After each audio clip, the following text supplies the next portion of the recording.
Avoiding all my emotions, putting off heartache.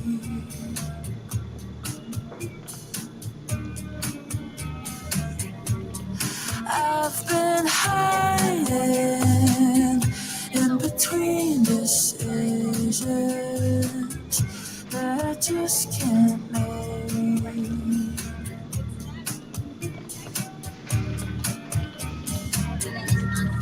I never thought we were more than just a summer fling. Turns out I see you in everything. I'm convinced that God forbid this could be right. Maybe this time I'll try. I kinda like the way you call me, baby. What am I supposed to do? Honey, if I wanna fall, then I wanna fall into you. If I fall, then I wanna fall into you. How did I get here? I'm officially confused. High up on a tightrope, maybe 1,000 feet. But I'm just too proud to ask you to kiss me. Oh, I don't wanna lose you, 'cause of my fears. Oh, you're so much closer than you appear. I'm scared I don't know how to keep you near. I never thought we were more than just a summer fling. Turns out I see you in everything. I'm convinced that God forbid we could be right. Maybe this time I'll try. I kinda like the way you call me, baby. What am I supposed to do? Honey, if I wanna fall, then I wanna fall into you. Oh, yeah. I kinda like the way you drive me crazy. What have I got to lose? Honey, if I wanna fall, then I wanna fall into you. Yeah, if I fall, then I wanna fall into you.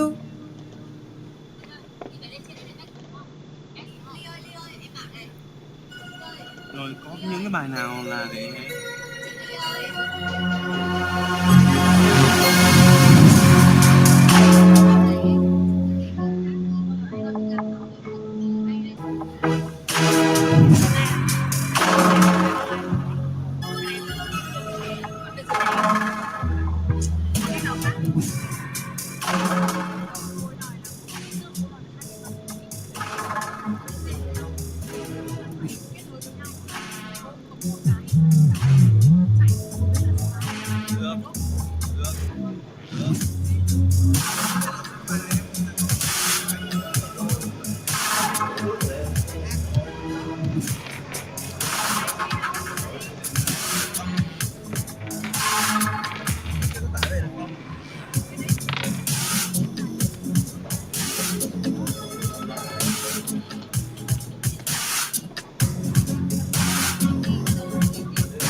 Anh nhìn kìa.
Ladies and gentlemen, ETHVietnam 2022 is about to begin in just a few minutes. We would like to ask all guests and attendees to quickly settle in your seats and put your phone in silent mode so that we can start the event. Thank you very much. 看左，看右，闭着眼睛拿起你的双手，我拿去上你的伤口，快来自杀，他们还不敢走，走开身，因为全都混着，我写在星光下，从来不会困涩，我要买花小手，妈妈开了奔驰，对圈里人都屌，一个都不认识。All I know about is take off. All the pressure on my back, had to shake off. I'ma run my people to the fullest like I'm Akon. They don't like to show me love, I'm the one that hate on. But that shit I'm used to. Also, 当我觉得你的 new school， 跟我放的耍，叫我比我好的线，问点话他说来孤独，你说是否活该？现在看到就宁愿我就躲开。看左，看左，看右，看右，闭着眼睛拿起你的双手，我拿爱去烧你的伤口，快来自杀，他们还不敢走。看身女人全都混着，我写在星光下，从来不会困涩。我要买花小手，妈妈开了奔驰，对圈里人都屌，一个都不认识，都不认识。我给你写的歌曲全部都是真实，在你心目中的女生全部我不认识。我加过微信，还说你刚才睡过觉，谁信啊？在那北京，这种说明老板都得黑背，看到绝交上面那一位。上面说我还没醒，but that was me once. I got brothers playing D1， 打了混的我们当逆风，钞票当然习惯太过基本，没什么好说。最买衣服真的比较多，现在怎么叫来抱我？看左，看左，看右，看右，闭着眼睛拿起你的双手，我拿爱去烧你的伤口，快来自杀，他们还不敢走。看身女人全都混着，我写在星光下，从来不会困涩。我要买花小手，妈妈开了奔驰，对圈里人都屌，一个都不认识。看左，看左，看右，看右，闭着眼睛拿起你的双手，我拿爱去烧你的伤口，快来自杀，他们还不敢走。看身女人全都混着，我写在星光下，从来不会困涩。我要买花小手，妈妈开了奔驰，对圈里人都屌，一个都不认识。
Nhưng mà hồi xưa nghĩ là ham chụp hình em, ham chụp nè. Bận luôn, về bận luôn.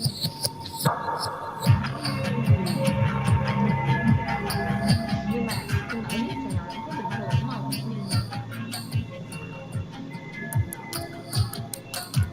Ladies and gentlemen, ETHVietnam 2022 is about to begin shortly.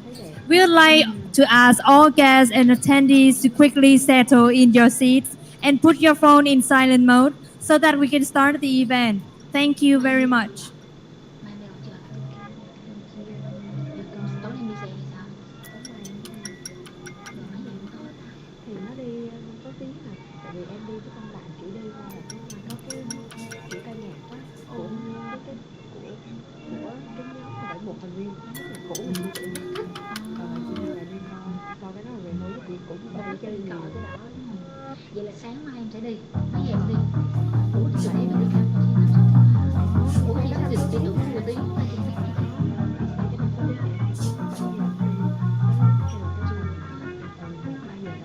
October afternoons, lazy mountain drives. I'm missing me and you. I even miss the fights, 'cause they always made us stronger. Made me think we'd be together for even longer. So what's next for me at 5 already? Lived the dream. Your arms wrapped right around me. Wish you could just click delete your old car, my ripped jeans, causing trouble, making us see that we ran out of time. But they're the best days of my life. No, I don't need anything. I'm ready to dream. Là bao lâu rồi? Là bao lâu rồi? Qua đây ngồi chơi đi, qua đây ngồi đi. Không phải chả ai nhé.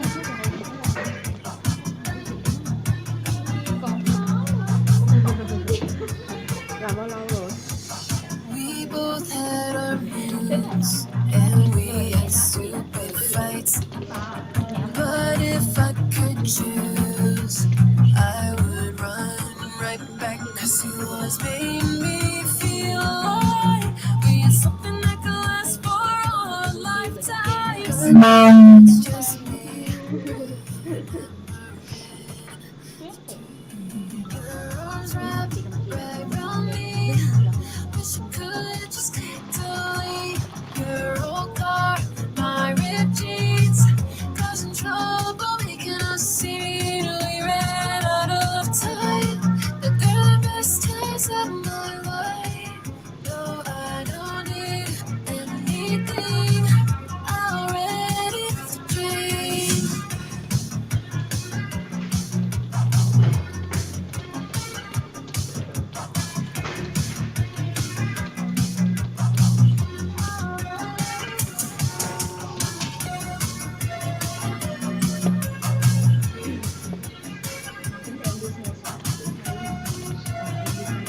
Hồi nhỏ em say sớm, hồi nhỏ mặc dù là em rất hay đi chơi thôi nha, nhưng mà em vẫn say. Tới lên đại học đi đây đi nè, là tự nhiên cái em nghĩ là em đi một cách đi xe buýt ở trong này nè, đi học đường kia. Chị bị say say á, chị say nặng luôn á, say giống này á. Tại vì có được em là kiểu em uống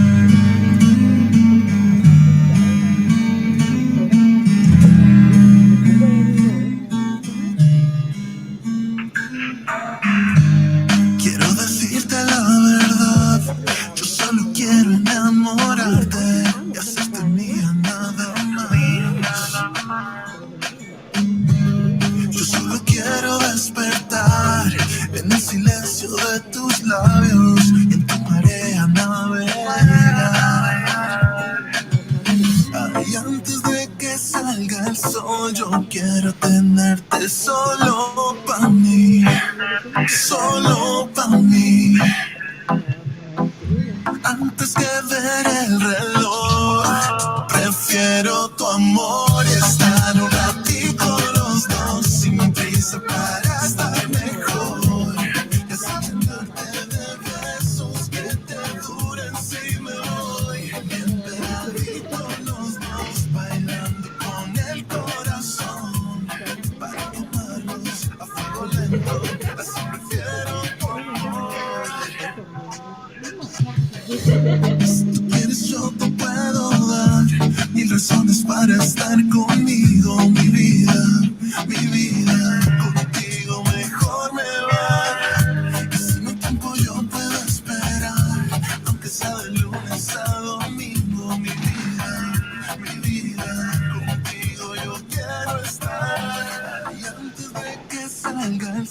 yo quiero tenerte solo para mí, solo para mí.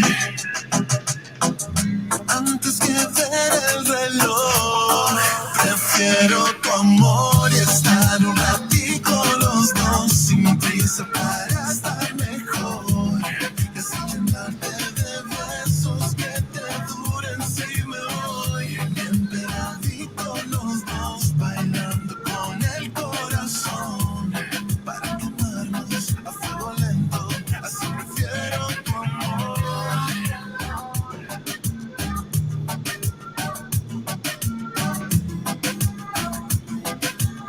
Así es que prefiero tu amor.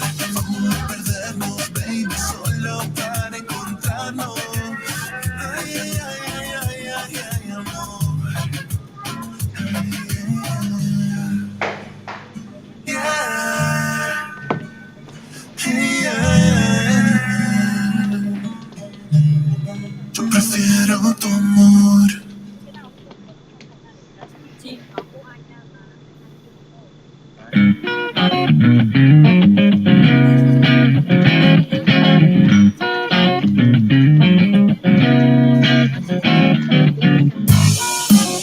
đang chịu đang ngủ hát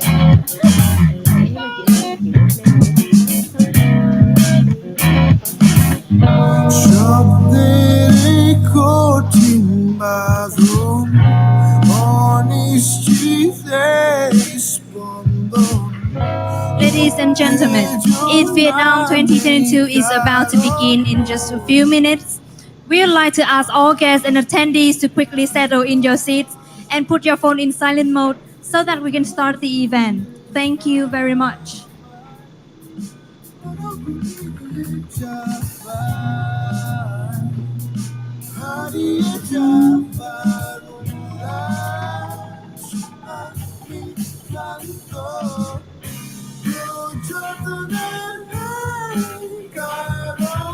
Non mi tempo, dici tempo, rubando nel porto. Mi lascerai tutto, non mi canto, quanto canto, con il morto nel giallo. Aşpar gecay, çerede farçuna bay. Nistabno ami slay, çöpando. Hiç etmedi havay, şu şirin çay, hayata.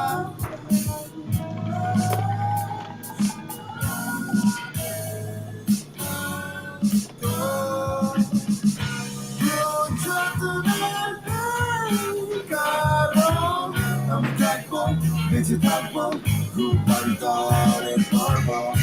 Mi lascerai tutto, non mi canto, quanto canto, con il guardo nel giallo. Bánh khọt mà sao mình tạo bánh khọt mà có 3 vị tôm canh cua hàu Something imagine, something if I did. Hay là cho mình xô quá cho nên Something imagine, something if I did.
And now, ladies and gentlemen, ETHVietnam 2022 shall officially begin. Welcome to Vietnam.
Welcome to Vietnam.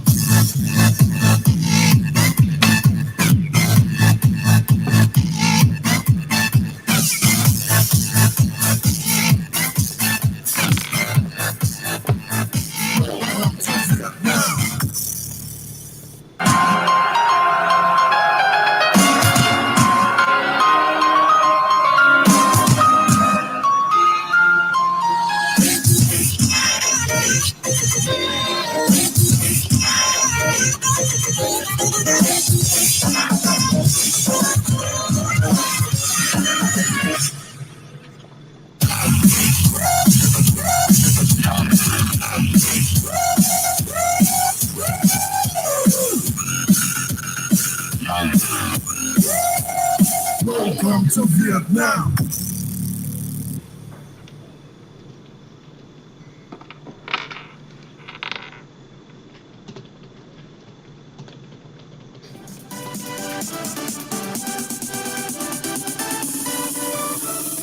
Thank you, our local artists, for a very impressive performance.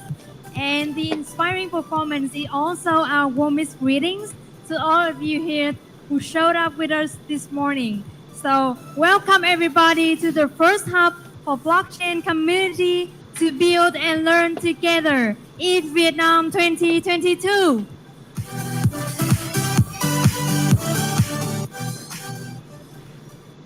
ETHVietnam is the first gathering in Vietnam with the participation of the world iconic blockchain entities. The mission of ETHVietnam is to bring the global resources to empower and leverage the Vietnam blockchain builder community. The event brings together the passionate developers and contributors to Ethereum, DeFi, Web3 infrastructure with a focus on decentralization and community and also ecosystem projects. Ladies and gentlemen, it's our honor to host you throughout 2 days of the event here in the historical building of Independence Palace. We hope you all enjoy your time here. To kickstart our journey with ETHVietnam, I would like to invite Ms. Queen Zhang, the founder of ETHVietnam, to give us an opening speech. Please welcome.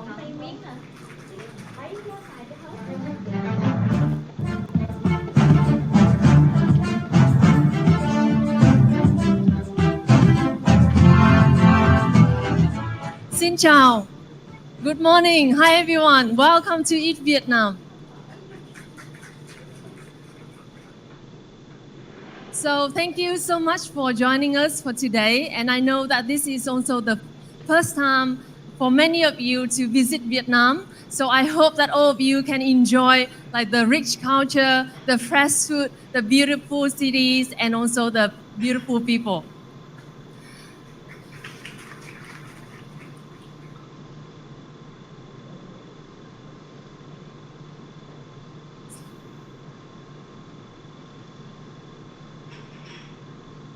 Sorry, this like, wait a moment, please, so I to see like how the slides start. Dạ luôn.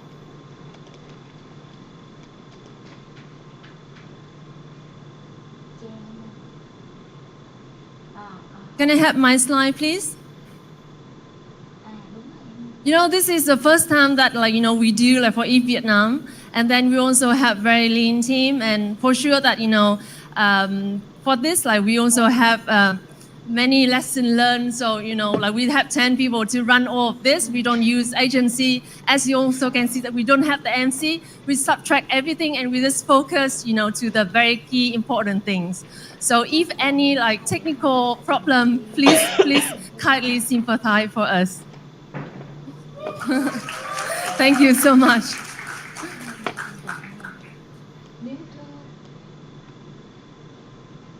Okay, maybe I just like not using the slide. Can you check like link can you have for me, please? Okay, cool.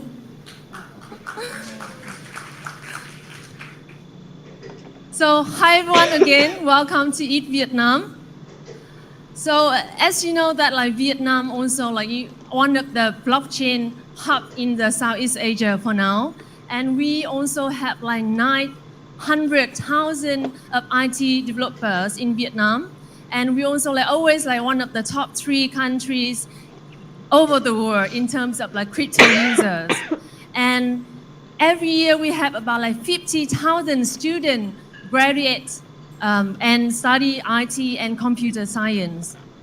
And in Vietnam also, we have many big projects, not many, but we have RC Infinity, we have Kyber at the global level. And also that those like the successful story and inspire the community. The community, like very young community, and they are hunger for success, and they also like want to do and build a serious project in Vietnam and bring it to the global. And we believe that, you know, with all of this, we are at the golden age, and this is the chance for Vietnam to become the blockchain country. And this is a chance for Vietnam that bring Vietnam into the #1 blockchain country in the Asia. Very, very soon, we hope so. But however, we see that in Vietnam, still haven't got, you know, like open source for blockchain education. We also see that we lack of the community that focus on the technology or focus in the developer community. And most of the community in Vietnam right now, they just focus for trading, also like about, you know, shilling, and I think that that's good, but we also need more community focus on blockchain, focus on the technology and developer community. And when I travel around and I join so many conferences, I know that like many of you also like that. There's like many of you also here like as a crypto nomads. And I question myself like, why have it Denver? Why have it Lisbon? Why have it Amsterdam? Why it Seoul? Why haven't got like ETHVietnam yet? So what we can do, what the community can build and can do together to make Vietnam become the blockchain country in the future. So maybe that ETHVietnam is like one of the youngest community in the Ethereum ecosystem for now. We just newly built since like 6 months ago. That's right when we have the idea that we need to bring like ETHVietnam to Vietnam and become the bridge to connect the local community to the global community. And we have the mission that we need to bring Vietnam together with other community, with other, you know, like institutional education and also other developers to make Vietnam become the first number one blockchain country in Asia. So let's look back, like what have we done for the last 6 months, even that we are so young community. So we have done kind of, like different meetups and workshops, and all the workshops are open source and free for anyone, even for students, for enterprise who want to join Web3, and also for the developer, which also like, who are really want to focus on technical part. So we have done like 22 workshops in the last 6 months.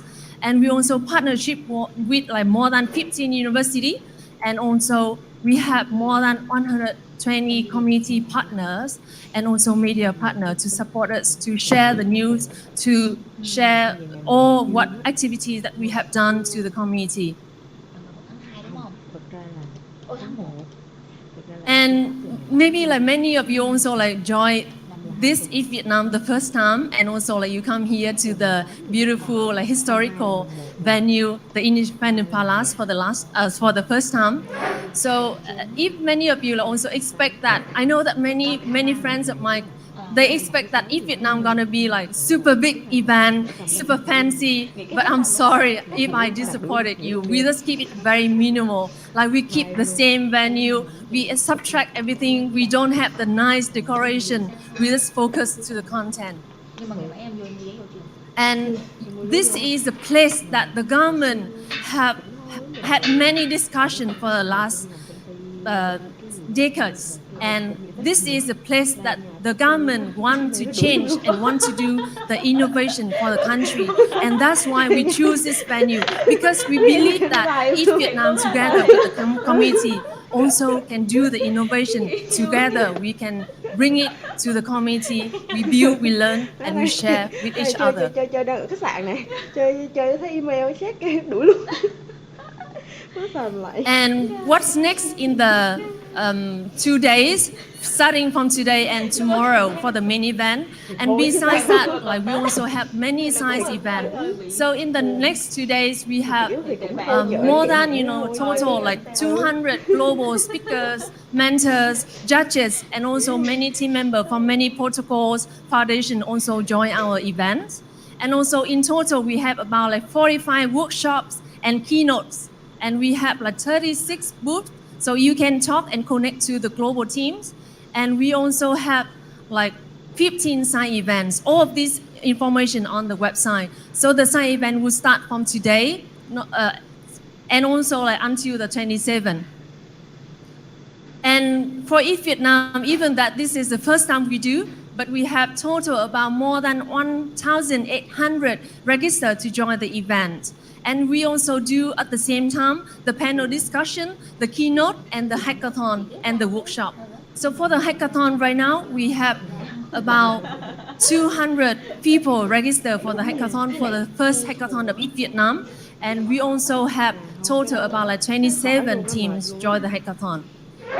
With the hackathon, we believe that we focus for the knowledge and connecting all the mentors and the judges to help the builder, the local builder here, to build the great projects together. So this like to summarize, this even like a very, very young community, and we cannot do by ourselves. We need the support for many of you, for many of like protocol, foundation, and many speakers, many judges, many mentors over the world. We believe that we cannot do it by ourselves.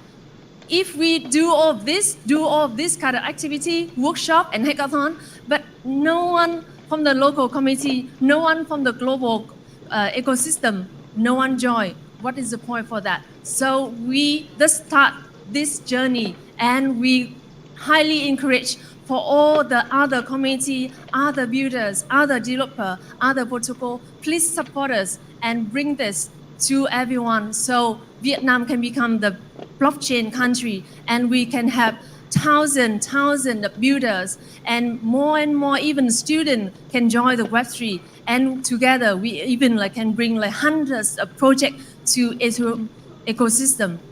And Vietnam, right now we have about total 70% of the project over the world for GameFi, but why not other segments like DeFi, SocialFi, security, many other things out there. And we believe that with all of you, we can do that. Thank you very much. Welcome to ETHVietnam. Thanks, Miss Queen. Thanks, Miss Queen, for your passionate sharings about the idea of ETHVietnam and how we bring ETHVietnam to our country. And from Ethereum Foundation, I would like to invite Ms. Aya Miyaguchi, the Executive Director, to give her opening speech.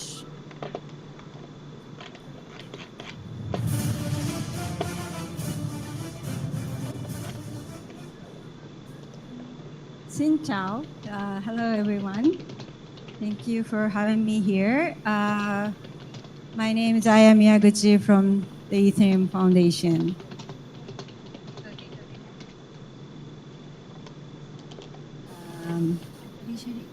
Okay, I will wait for the slide to come on the screen. Queen said, that what is it? Decoration is not that fancy. I didn't really feel that way. The venue is great. Looks very nice. Oh, here you go. Okay. So, again, hello, Xin chào, and great to be here in Vietnam. And this is the first Ethereum event that I joined in this country. So it is extra exciting.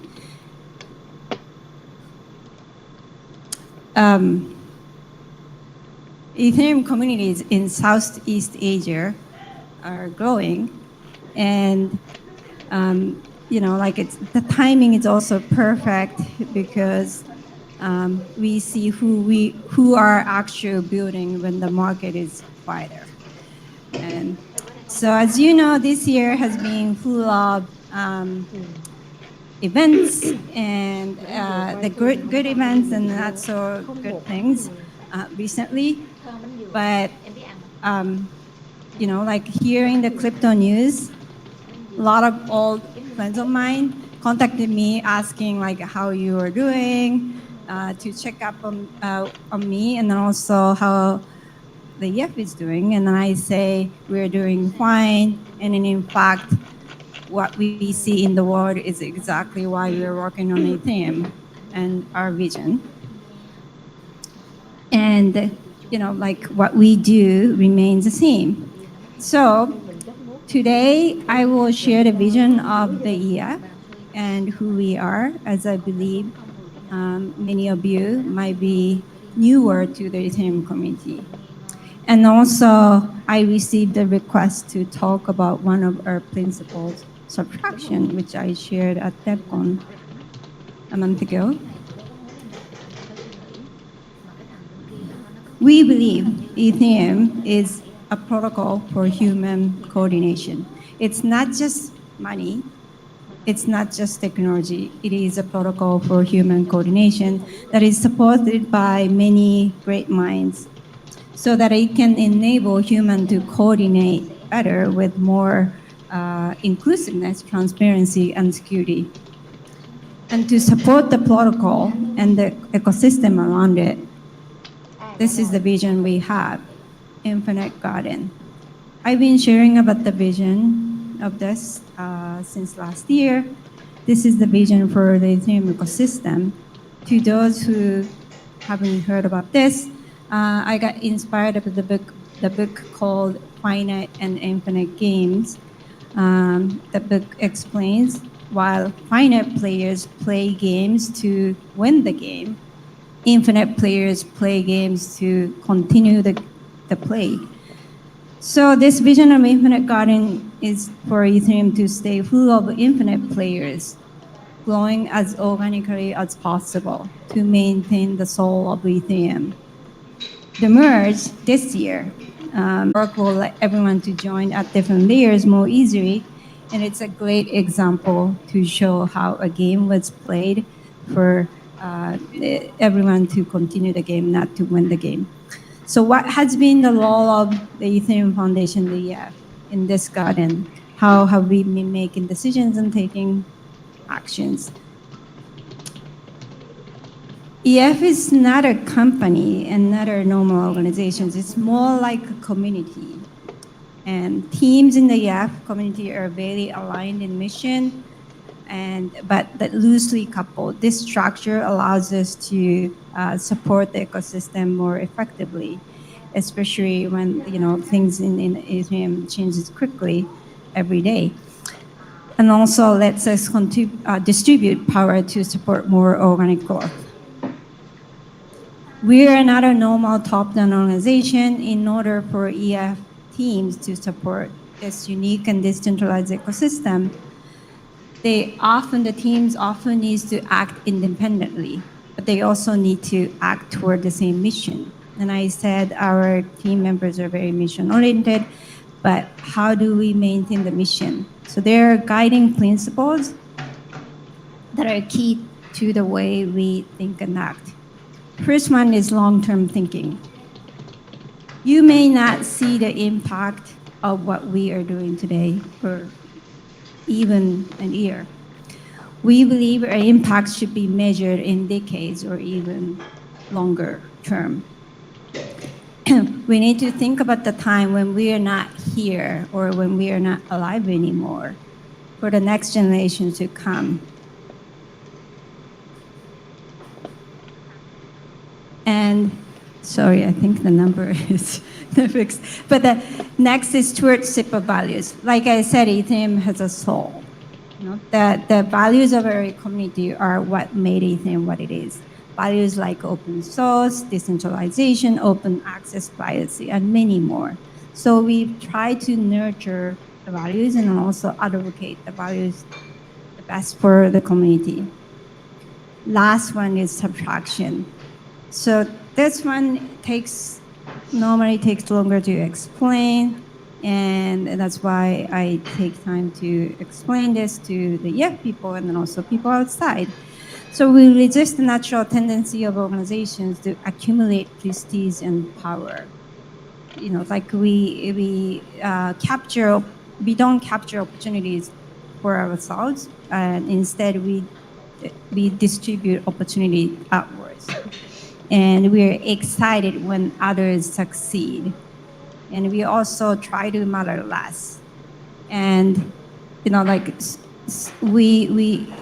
so that the ecosystem can thrive without the EF in the long run. A little bit of how it started. So I also explained this at DevCon. When I joined EF wasn't really an organization or even a team. It was a collection of devs and researchers doing different projects. So naturally, when I joined the Ethereum Foundation, the pressure and a lot of requests were thrown at the Ethereum Foundation. Okay, new executive director joined, so they should, and also they seem to have a lot of, money. They should be able to do a lot of things. So I received a lot of requests. The organization received a lot of requests. So during my early time, people suggested different ideas. Some ideas included hiring the CTO of Ethereum at the Ethereum Foundation. We don't really have that now, right? Or chief strategy officer of Ethereum at the Ethereum Foundation.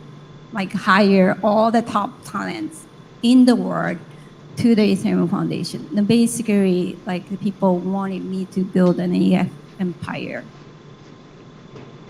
It was not technically impossible because the price of Ether was already decent. And also, it is important to mention those ideas were not seen as crazy ideas. Why is that? If you have a startup or own a blockchain, that is happening a lot in the world now. If you own a blockchain, it's a normal things to do. And why is that? Because our brains are trained to add. And I use this test to show what that means. Here is a Lego bridge. It looks wobbly and unstable. What would you do? Em nghe không rõ. Yes, I'm serious, right? Yes. Did you think of this? So there was a study about this Lego bridge. I also tested with people around me. Most people think about adding 2 blocks on the bottom left, especially when you see more Lego blocks in front of you. When you are given more resources, it's more natural to add and spend without thinking about the option to subtract. Thank you for doing this. So going back to my earlier days, with this natural human tendency, like no one gave me, like the people gave me only option to add. Luckily, my brain was less engineered to add.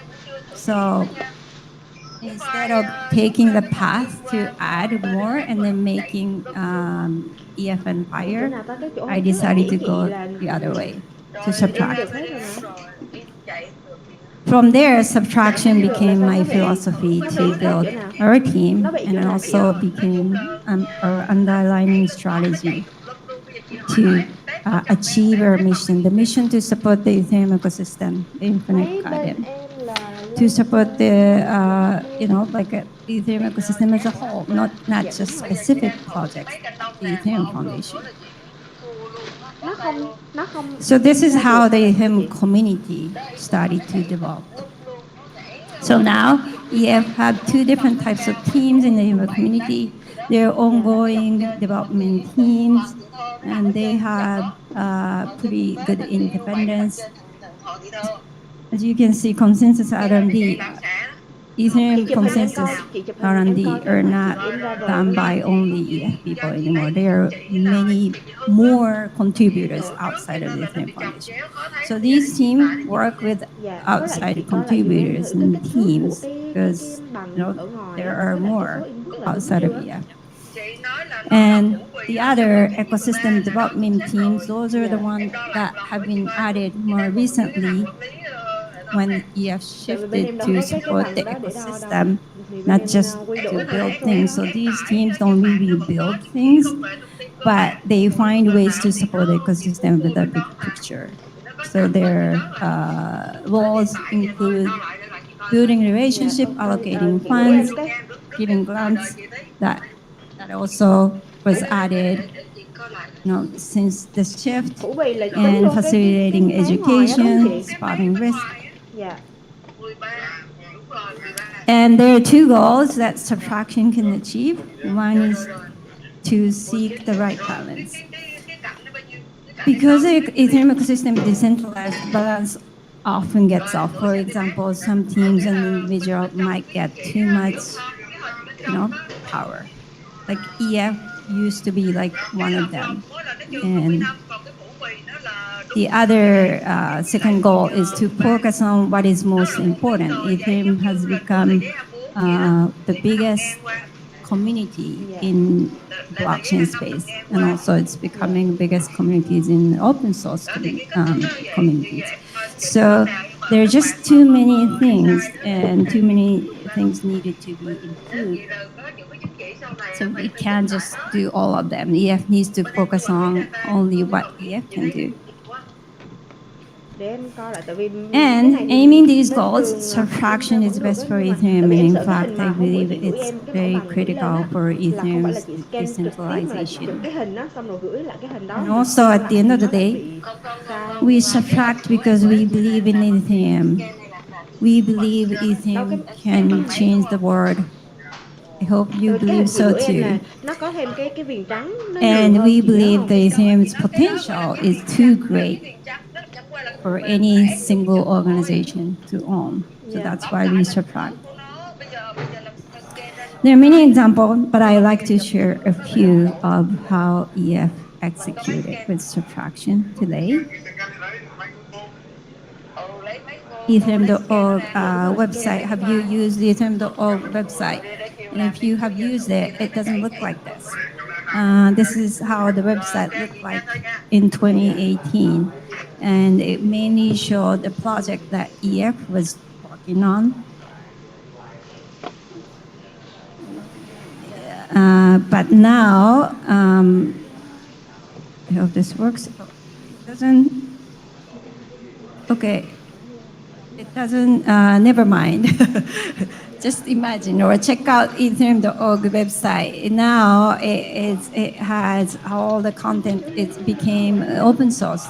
We still support the server and the team who is building it, but the contents are open source, and it's basically suggested and created by community members. There are more than 900 active contributors to the contents, but also it has 48 different languages now, including Vietnamese. Ủa bên intern quay hờ làm gì vậy? Somehow Có bị this khùng không? working. Ở đây không có việc trắng làm hả? Không hiểu luôn. Hết cái máy thôi. Rảnh quá mà. Sorry, this screen is not working on the right side. Okay, ENS, I'm going to keep just talking. ENS is one example that graduated from the Ethereum Foundation. It originally started at the EF, but the leadership or actual team lead understood the importance of them becoming independent before they officially launched. And we supported them to graduate, but now they're fully independent, like running a DAO, as you know.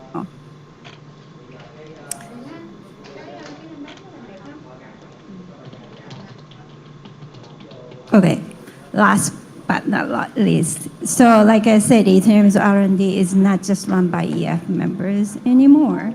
And the merge was amazing, not just because how difficult it is to execute, but also it is executed by the decentralized community in a decentralized way. So that's also an example of subtraction. So as subtracting does not just create the space for others, it creates infinite growth with no limitation. With subtraction principle and strategy, even with my most modest view, humble view, I can confidently say the Ethereum ecosystem grew bigger than anyone had expected. EF used to be equal to the entire ecosystem, but not only EF has become just a small part of it, the entire size of the ecosystem has grown so much. So Ethereum is lucky now that this is like a growing garden, but Ethereum has now limited amount of potential. Just like nature has unlimited amount of a growth. And with subtraction principle, I'd like to share what's relevant to this country. Currently, Ethereum is still Western oriented, and more information is out there in English. More communities have developed in English-speaking countries, despite the fact that there are a lot of big opportunities in the places like Vietnam or Southeast Asia. So the next billion initiative is also for the balancing act. I like to encourage people to think about who will be the next billion builders of Ethereum, who will be the next billion users of Ethereum. 2/3 of babies that are born today are born in developing economies. So that's a very important question to ask. And like I said, the ETHVietnam.org website now has 48 different languages. That's also another reason why it's this. And this is something you should be proud of, the country Vietnam. I've been watching this global crypto adoption index that this, chain analysis makes regularly. Vietnam wasn't number one until recently, and then somehow it has top one, and it's sorry. So it is very amazing achievement, and like I like to know actually how this happened. And I know like some of the like key players are the key, but it's still becoming number one is a big deal. So I'm here to learn about the reasons. And because of this, oh, sorry. My mind is scattered. So as you can see, not just Vietnam, but a lot of countries on the top 10 are from developing countries. So this is why we did DevCon in Bogota, Colombia, and also supporting the communities in Latin America. That's another place, like a good place as an example. And I like to show the development of Latin America to you today because there are a lot of good learning you can see. So this is a photo from DevCon. Yes, our DevCon teams did an amazing job, but it wasn't just great because of our team. It was great because the communities in Latin America, they made it their own. Like they participated, they took ownership of many things around and inside DevCon. So you can see the excitement here. And within last few years, Latin American community grew very strong. For them, Ethereum is not just a technology or just easy money, it's a way to tackle countries' biggest problems. Inflation, refugee crisis, poverty, environmental challenges. And Buenos Aires has the biggest female representation in the crypto space. And the reason why is that it is not just new tech. It is necessary for them to learn about this. They live with inflation waves every single day. So they have to know about this, solutions, technology that can build solutions. So that's why there are a lot of women in it. And there are a lot of educational efforts that are made in Latin American communities, and also educational contents were made in Spanish, of course, in their language. And this is one of the biggest education platform, and the last one, Proof of Integrity, is giving education to people in slum that I also participated. And they also do have some strong technical teams for the Ethereum's infrastructure or the culture. As you know, POAP is proof of attendance, established like an important part of Ethereum culture. And also as Open Zeppelin is providing good security for Ethereum's infrastructure. And also because of that motivation that are creating, the solutions that are solving real world issues. And then that is something that I think I'd like to see in this country or in part of Southeast Asia too, because there are similar motivations you can find in the region. And speaking of world use cases, my biggest mission in staying involved in this industry is to create real-world solutions, like I said. This was not possible when the platform's technical capability was too limited, maybe a few years ago. But we are seeing a growing number of real-world use cases, and that's something like a fascinating and very exciting for me. And I will show you some of the example that is, I would like you to think about the types of problems instead of the project name, because they're still, developing, and then we want to see more teams to join to solve those type of problems. And this is one example. This side, like there are a lot of problems in pharmaceutical medical industry, and then like those challenges are really hard to solve because the process is too complicated, funding is hard to get, incentive mechanism is collapsed. So like some teams are trying to solve that, and this one is also using, like I think you've heard of Bilbao. And this is one of our fellows that is working on, but we should be able to see this in different projects and then also at different parts of the world. This one was example was in Africa, basically providing insurance to smallholder farmers in Africa.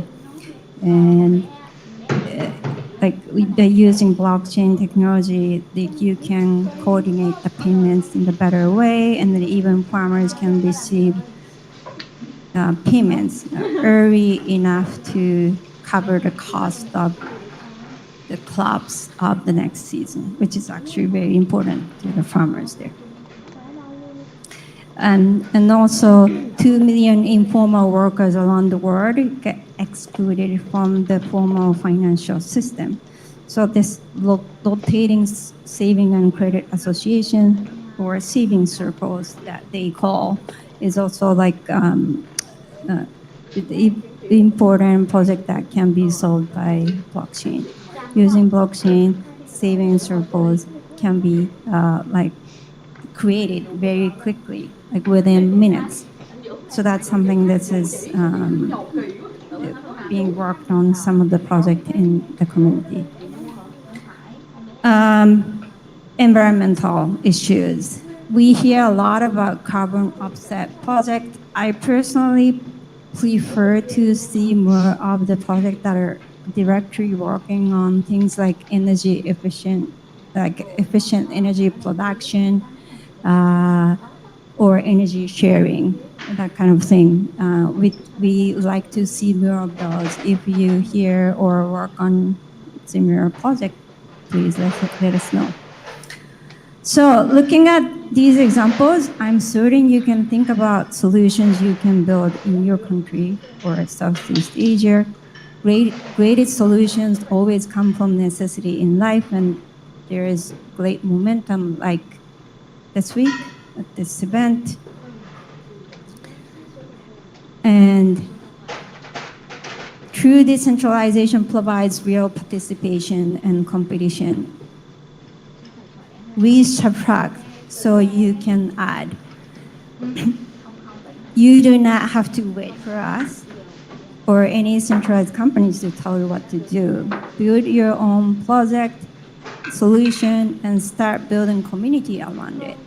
We're here to help, and you're the one to start. Thank you so much. I would like to thank Ms. Aya for an inspiring keynote about the human-centric philosophy in Ethereum movements to drive the Web3 and blockchain community forward. Before we start the next session, I would like to let all the guests know that we have other areas of the event. We have a chilling and VR game outside this room. We also have Da Nang room for build-a-thon activities and Hanoi room for other workshop and keynotes. So please, for build-a-thon teams, please go to Da Nang room so we can start there. And we also have Ting Song, the NFT artist, performing in Da Nang room as well. The next keynote in this room is Shifting Behaviors in Ethereum Network Participation, delivered to you by Mr. Akil Mohammed, Product Strategist and Design Specialist of Ethereum Foundation. Please welcome. Testing. First of all, I'd like to commend Quinn and the rest of the ETHVietnam team for putting on an amazing event. being on the other side of event planning with DevConnect. DevCon, I know it's not easy with lots of technical issues and so forth that goes into something like this. So it's amazing to see. And then secondly, I would like to commend everyone that's in this room for coming through, because when the crypto side of the ecosystem is doom and gloom, it's really good to see builders kind of come into the room and really focus on some of this stuff. So I've been to a lot of events over the past few years, and there's always a small idea or some core focus that comes out of the collaboration that happens at these events, which allows people to really create value for the ecosystem for the future. So really take this opportunity to cross-pollinate, exchange ideas, and really think on a long-term perspective of what we can add to the ecosystem moving forward. And then secondly, I'd like to thank Aya for giving such a great talk about the Ethereum ethos, the concept of subtraction, and the need for building this infinite garden for the Ethereum and the Web3 ecosystem as a whole. So let's face it, we have a problem, and it's this can't someone else do it mental model. We've been kind of burdened with this from the Web2 ecosystem, where we're reliant on third parties to kind of run the infrastructure and run the technologies that kind of power the backbones of what we're working on. And as Quinn and Aya aptly mentioned, that places like Vietnam and Asia are ripe for disruption and are focusing on things with adoption that individuals that are working on some of this technology, when it comes to Europe or in America, just don't have the concept of. So you guys have a lot of unique lived experiences. You have unique challenges that really need to be kind of brought forward when we're thinking about how we develop some of these technologies. So I wanted to take this opportunity to step back and see where we have been going wrong, what it really means to be in the Web3 ecosystem as a whole, and what role as infinite players we need to be playing when we start thinking about what we need to be working on. So in order to do that, I wanted to kind of examine this from more of like a, I guess, therapy perspective of what can we do in order to enact change from this room moving forward, whether you're participating as a project in the ecosystem, whether you're a hacker, whether you're a builder. So there's 5 stages of trans-theoretical model change.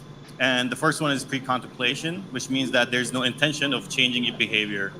So what that means is that many of us in this room might not be aware of the fact that we have a lot of intrinsic issues when we're developing the ecosystem when it comes to decentralization, censorship resistance, and much more. Then we get to the next stage where we're at contemplation, which means that we're aware of the problem, but there's not much being done in order to change anything. I think where we kind of sit within the ecosystem right now is within contemplation. We talk a lot about on Twitter, there's issues with decentralization, censorship, and so forth, but there's not much action or preparation being done. So what I want to do today is kind of help the individuals that are thinking about creating projects or working on hackathons, etc., to get from the preparation stage to the action stage, which is when you have some intention to create some change, and then you're going to actually go forward and dedicate your resources to create some change. Once we've actually taken some actions, I think the issue is within the ecosystem that we just don't have the resources or the capacities or the wherewithal to actually create some action, because those resources just don't exist. So that's where the missing gap is. But once that happens, we get to the next stage of maintenance. This is where the sustained change, new behavior replaces the old one. And then we basically go back to relapse. So I think when we're looking at the Web3 ecosystem as a whole, we're at this relapse stage where we've kind of let go of the core values of decentralization in order to focus on mass adoption. And we have to kind of go through this whole loop again to understand where we went wrong and what changes need to happen to make sure that decentralization and the core values of why we're in this room in the first place need to be focused on. So when we talk about decentralization, like within the Ethereum ecosystem, is kind of touted as the core of Web3. Yet we continue to kind of operate with this worldview and this end user perspective of not having to think about infrastructure services. People don't know how to use this stuff, how they operate, how secure they are, and what trade-offs they're actually making when they rely on these third parties. So community continues to kind of operate with this Web3 mentality, and it's really interesting to see how people who enter the ecosystem in different areas and different time zones kind of operate differently. So as Kun was talking about within Asia or within the Vietnam ecosystem, a lot of people are focused on gaming or the investing side of things. So as people that have been in the ecosystem for a while, it's our responsibility to kind of make sure that the core values of Web3 when it comes to data sovereignty, censorship resistance, permissionlessness, trustlessness, and all this other core values that we have for Web3 are passed on to these individuals who are just coming into the ecosystem knowing only about investing or only knowing about the gaming, etc., and so forth. So we started the ecosystem with cypherpunks, people that were trying to co-opt the limitations that were happening on them, and that they wanted to create a system that was not censorship, not able to be censored. Then we get to a point where game mechanisms and people, game theorists, individuals kind of come into the ecosystem, start thinking about how we talk about coordination and human coordination problems, so forth. Then individuals come into the ecosystem that are thinking about how we allow for people to have more accessibility to their data, how do they involve or let people control their privacy and so forth. And then eventually investment, NFTs, gaming and so forth, and the use cases that Aya just kind of highlighted kind of come into the ecosystem. So I was fortunate enough to come into the ecosystem when all I could do was to interface with Ethereum, was to run a node. So I was sold this vision with the Ethereum Mist browser, with the Parity browser, and then the vision that Status was kind of pitching around this mobile interface for Ethereum. So I tried installing these things. Some of it worked, some of it didn't work. But now this is back in 2015, 2016, 2017. We're in 2022, and yet we still don't have anything that is usable or interactable with the blockchain in this capacity. So if you want to interact with running the infrastructure, running a node, interacting with your transactions on a personal level, all you have is command line. And for people who are not technical or who do not have the technical capacity or the background knowledge to run some of this stuff, it's just impossible for them to actually participate and interact with the blockchain or the core infrastructure like they should be. And we've learned time and time again that users give up their liberties for convenience, whether it's Web 2, with people giving up all their privacy and data rights to these large organizations just for the accessibility, for the network effects, or the ease of use when they're using their messaging services and so forth. When it comes to Web 3, we're giving up all our rights when it comes to wallets, when it comes to staking, etc., and so forth. So we need to make sure that there's a lot of focus happening when it comes to user experience, user design, etc., to make it easier for people to not have to revert to someone else taking responsibility for running this infrastructure or actually allowing you to have ownership or data rights to what you are interfacing with. So as I mentioned, we talk a lot about decentralization, but unless you actually run an Ethereum node, you're trusting a third party to provide you access to the blockchain. So you're not really truly participating in a P2P network or propagating your own transactions on the network yourself, because you're relying on third parties like MetaMask, Infura, Etherscan, and other inherent third parties that you're placing your trust in. So when it comes to key ownership, you've seen time and time again issues with centralized exchanges and people getting rug pulled, whether it's FTX, whether it's other issues, but yet people still leave their keys on centralized exchanges. When it comes to node infrastructure, most of the node infrastructure for Ethereum is actually running on Amazon, AWS for cloud services, which is instinctively the thing that we were trying to combat. When it comes to data availability, we're relying on Infura. When it comes to staking, we're looking at staking pools, centralized exchanges, etc. When it comes to network diversity, Geth is 80% of the network. That's a huge issue for the security of the network. We had issues with Prism, but the community did a lot of great work, and now the consensus clients are in a better place. When it comes to dApps, we're relying on things like OpenSea, which are quite centralized and so forth. So we say we're working on a decentralized ecosystem, but we really need to step back and see where did we start going wrong when it came to making these small decisions that compound time and time again and lead us to a direction that we might be truly going off the rails when it comes to decentralization for the future and the projects that come afterwards. So this is just a graph that kind of shows The node participation, as you can see, there's a huge gap when it comes to Africa, South Asia, and Southeast Asia. There's some activity happening in Southeast Asia. And then similarly, this is the map from ETH Global online. You can see similar focus on North America, Europe. There's some developer activity that's counter to the network participation in India, but similarly, there's not much happening on a huge part of the world where there's more than 2 billion people, more than 4 billion people that need to come into the ecosystem. Whereas, as I was mentioning, the people that are actually adopting this technology are the developing economies, whether it's Nigeria, Thailand, Philippines, Vietnam, Turkey, etc., Pakistan.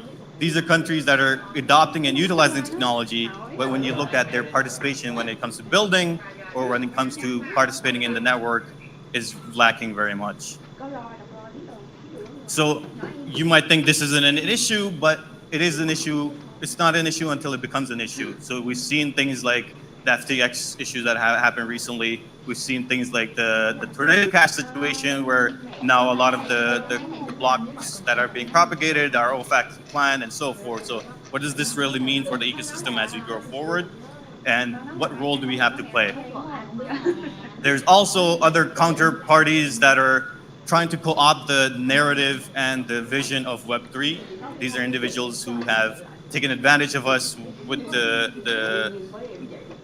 their own profits within the Web3 ecosystem, and now they're just waiting for their opportunity to create metaverses. They're creating their opportunities for creating decentralized social networks, but we have to be mindful that these individuals are not true core to the values of what we were hoping to achieve. So in order to kind of move forward towards this, we need to make sure that we meet the users where they are at, and that involves us focusing on ease of access, making sure that we have incentive alignment when looking for participation in the network. So instead of people like individuals in Asia or Vietnam having to invest 32 Ether to run nodes or participate in staking, maybe there's some sort of incentive mechanism that we can create where they're getting compensated for participating in the network. Additionally, there's a lot of work that can be done around education and context framing. So be sure to check out the great resources that have been created by Ethereum.org when it comes to running nodes and infrastructure. I think this is a huge issue in the ecosystem that we really need to be paying more attention to, especially in these areas such as Asia. So run out of time, but if you have any questions around participating in the network or how we can think about making sure that diversity and decentralization is core to the ecosystem, please feel free to reach out and make sure that over the next few days you focus on how can we get more people thinking about preparation and action to move towards back to decentralization in the ecosystem. Thank you very much.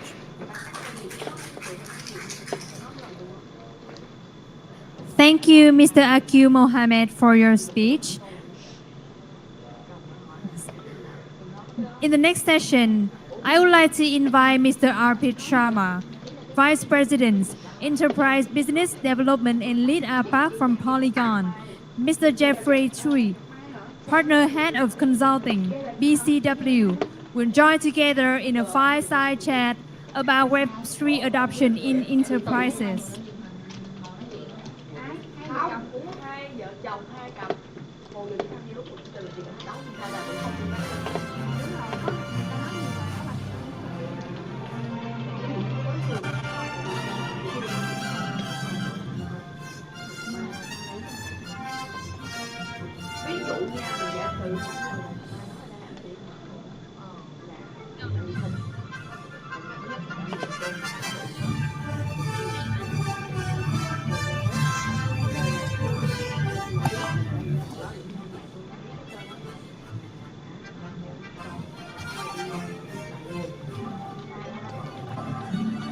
Check. Check one, check two, three. Arpit, your mic's working? Yes. Cool. Hi, everyone. Hello. Xin chào. Namaste.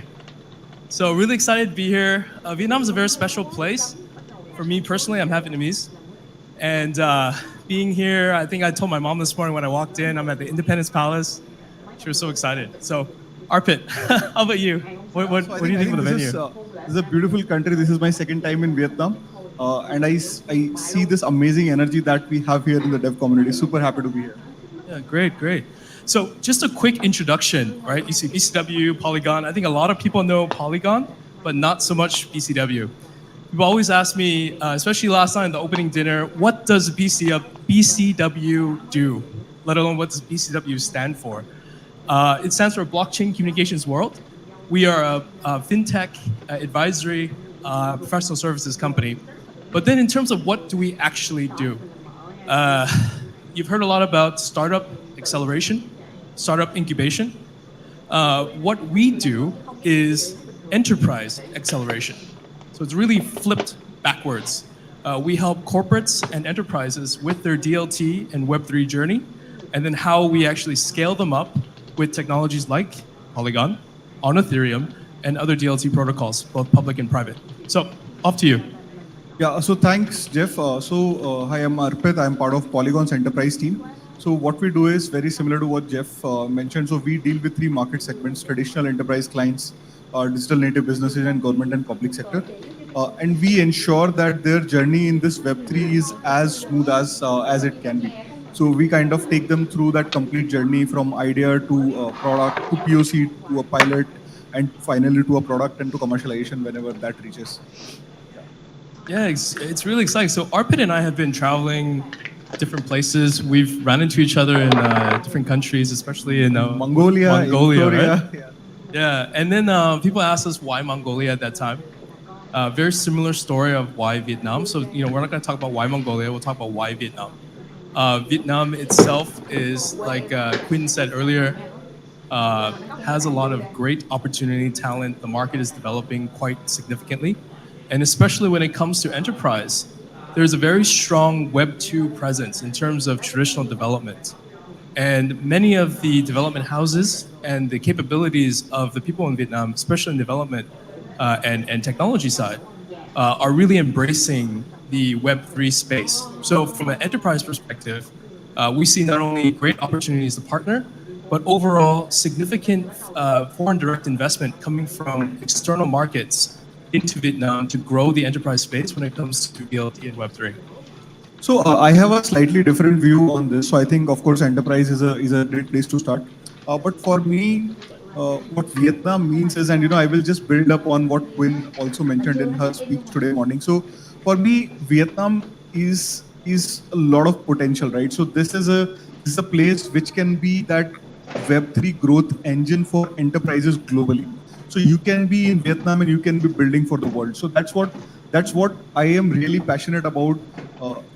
Having the developer community here feel that they're part of that global Ethereum community, bringing whatever best of the best use cases we have globally here, bringing some of the capacity building stuff that we have here, and connecting this community, developer community in Vietnam to the world. So that's the other point of view to this. I think that's. Yeah, exactly. I think from a macroeconomic perspective, Vietnam has so much to gain in this level of uncertainty, not even from the overall economic situation with the neighbors in the region, but also specifically with the overall trends in the crypto market, DeFi, GameFi, et cetera. So let's talk about the down market and economy side. And what are some of the pain points you see with the enterprise, I guess, clientele that you're focusing on? So I think the biggest challenge that I face or the enterprise clients face is that if you look at blockchain, Web3, crypto, right? So it is not only a technology; it is a culture, right? So you can read about the technology, you can read about blocks, and you can read about hash, but you cannot just read about that culture. You have to feel that, right? So with that culture comes a lot of a language of its own. All the technical jargons, and the community is very technical in nature, right? So all the conversations start with technical things, right? For example, what is ZK proofs, optimistic rollups, and all of that, right? So what I feel is that has created a significant entry barrier when it comes to the enterprise client. So most of the decision makers in enterprises, they are business oriented, they're business people, right? So it's the moment you bring in all of this new terminology, which is changing not by the month, by the day, right? So every day something new is happening. So it becomes very difficult for them to actually understand this. So I think that's one. Secondly, because this is such a new space, specifically for an enterprise client, you will hardly find a decision center who is the person who will take a decision to either build on Web3 or not build on Web3, except for maybe the CEO, right? So everyone else in enterprise is incentivized for sustainability or continuity of that organization, right? So that's the second piece. And then third, I think resource pool is a big constraint. So they have highly trained people in traditional tech, but as this field is growing very fast, we have a lot of dynamism in this. So I think that resource crunch is also there, that I feel. Yeah, I mean, I think from my perspective, I definitely agree with you. If you look at the life cycle of how an enterprise project works in Web 2, first of all, you decide, is it SLDC? Is it agile, right? And then if you're going to go through the procurement process of actually getting somebody in, you have to empanel the vendor, you have to do risk mitigation, legal compliance, a whole bunch of stuff. Turn that into Web3, and it's even more complicated. So what we find is when we go into enterprise, usually just doing a Web3 project is like a full-time job, right? I mean, there's so many founders and startups of Web3 companies here. How much time do you spend just doing your regular company? Can you imagine if I was like a chief innovation officer or if I was a director of IT, how do I even handle a Web3 project while keeping the lights on, running infrastructure, doing ITSM, doing all of the other CI/CD type activities for what I need to do?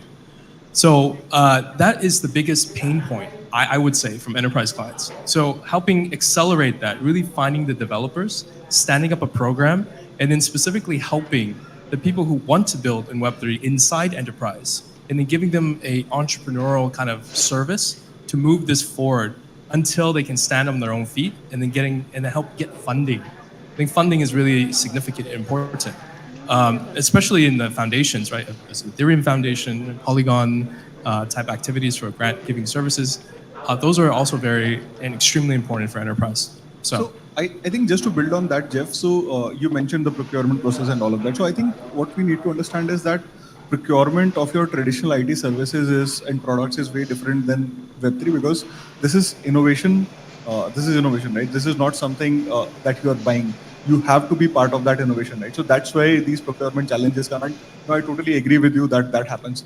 And coming to the life cycle of, you mentioned the procurement life cycle in an enterprise. What I feel is that from a technology point of view and from a business point of view, I think these are two different things, right? So we have seen a tech breakthrough.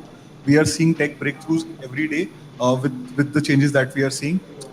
Now, what is happening on the business side of things is, first there is a denial, right? So this technology is not going to work. This is not going to add value to the enterprise clients. And then when it becomes a bit more mature, then enterprise clients start using it for incremental advantages that they can get, or these are peripheral use cases. For example, a retail brand doing some NFT drops to see how it impacts the customer engagement, right? Or somebody doing a metaverse to improve customer engagement, just dipping their feet while at the same time staying slightly away from the core of the business, right? And then there will be a point, and it can come any day, right? So that point will be when you will have a business breakthrough, where actually business model innovations will change, business models will change. A business model innovation is going to happen, and once that happens, then it becomes mainstream. So I think from a business life cycle, this is what I feel. What's your point of view on that? I think I think you're right. Commercialization is very, very difficult because most of the time you're talking about data sharing, like between different organizations, and how do you actually come up with a proper governance structure for data? And then we're talking about use cases that are not that mission critical. Now you get into financial services like TradFi moving into different applications of Web3. Then it gets even more complicated, right? You talk about real-world tokenization of assets. It's also very complicated because of the legal structures. Different jurisdictions have different rules. So I guess maybe I spin the question back. Given I'm not sitting here, there's going to be so many difficulties. But from your perspective, which sectors, which industries do you think are set to gain in a place like Vietnam, or just in Southeast Asia in general, from DLT blockchain on Polygon? So I think from a use case and industry perspective, I think social networks are going to gain immensely here. We have seen that in the earlier innovation cycles also, that in Southeast Asia specifically, social media is one, social networks. Social networks is one such use case which really catches on very, very fast here. Second piece is going to be around crypto payments, and this crypto payments can be cross-border payments or having stable coins for payment of taxes in the cities, for example, right? So something very similar is being done in city of Lugano in Switzerland, where we are working with them for creating a stable coin called Luga and enabling crypto payments for their taxes and local fee and all of Lugano, that. Switzerland, Lugano, right? Yes. Yeah, okay. Yeah. So I think these two areas, and of course I think purely from a cultural point of view, I think NFTs are going to be a really important piece of mainstream adoption here. So you mentioned Lugano stablecoin. Can you talk more about Project Orchid, or even the most recent news, JP Morgan, Aave Arc, Polygon, in the DeFi activity with MAS? Yeah, so I think so this happened during Singapore FinTech Festival. So Project Orchid, a pilot of Project Orchid was launched. So essentially what it was, it is a purpose-bound money. So basically you can use that money for specific purpose. It's a flavor of retail CBDC, if I were to put it that way. So this was a project which was developed by StraightSex, and there was a partnership with Grab. So and it was built on Polygon. So you will be airdrop some of that money, and you can use that money, and Grab merchant app will accept that within the festival. So it was distributed to over 5,000 people there, and it was so exciting to see action happening there, right in front of your eyes here, right? So you talk about CBDCs, you talk about all of these stable coins and all of that, and there everybody who was not even involved in crypto in any way, they were experiencing that on their phone browsers. Like they don't even need to download any wallets and all of that. So I think that user experience was really, really strong. And from that, what I feel is that, irrespective of all the complexity that lies behind, at the end of the day, it's going to be a very simple user application. And that's what we saw in Singapore FinTech Festival when this Project Orchid was piloted there. On the other hand, JP Morgan and DPS trade that was done there. So I think that's on the other end of this spectrum, right? So that's something which is highly technical, highly complicated, from a regulatory perspective, highly critical, right? So but I think that will pave way for these bigger institutions to start getting into Web3 and crypto more intently. Yeah. Also, Singapore FinTech Festival, we also announced in partnership with Polygon and WorldPay FIS a launch of a node operating on Polygon. So financial institutions, traditional financial institutions, are really looking at payments as a significant use case when it comes to being able to scale up on the Ethereum ecosystem via Polygon. So definitely lots of different activities there. I think also on the BCW side, we see a lot of stablecoin activity.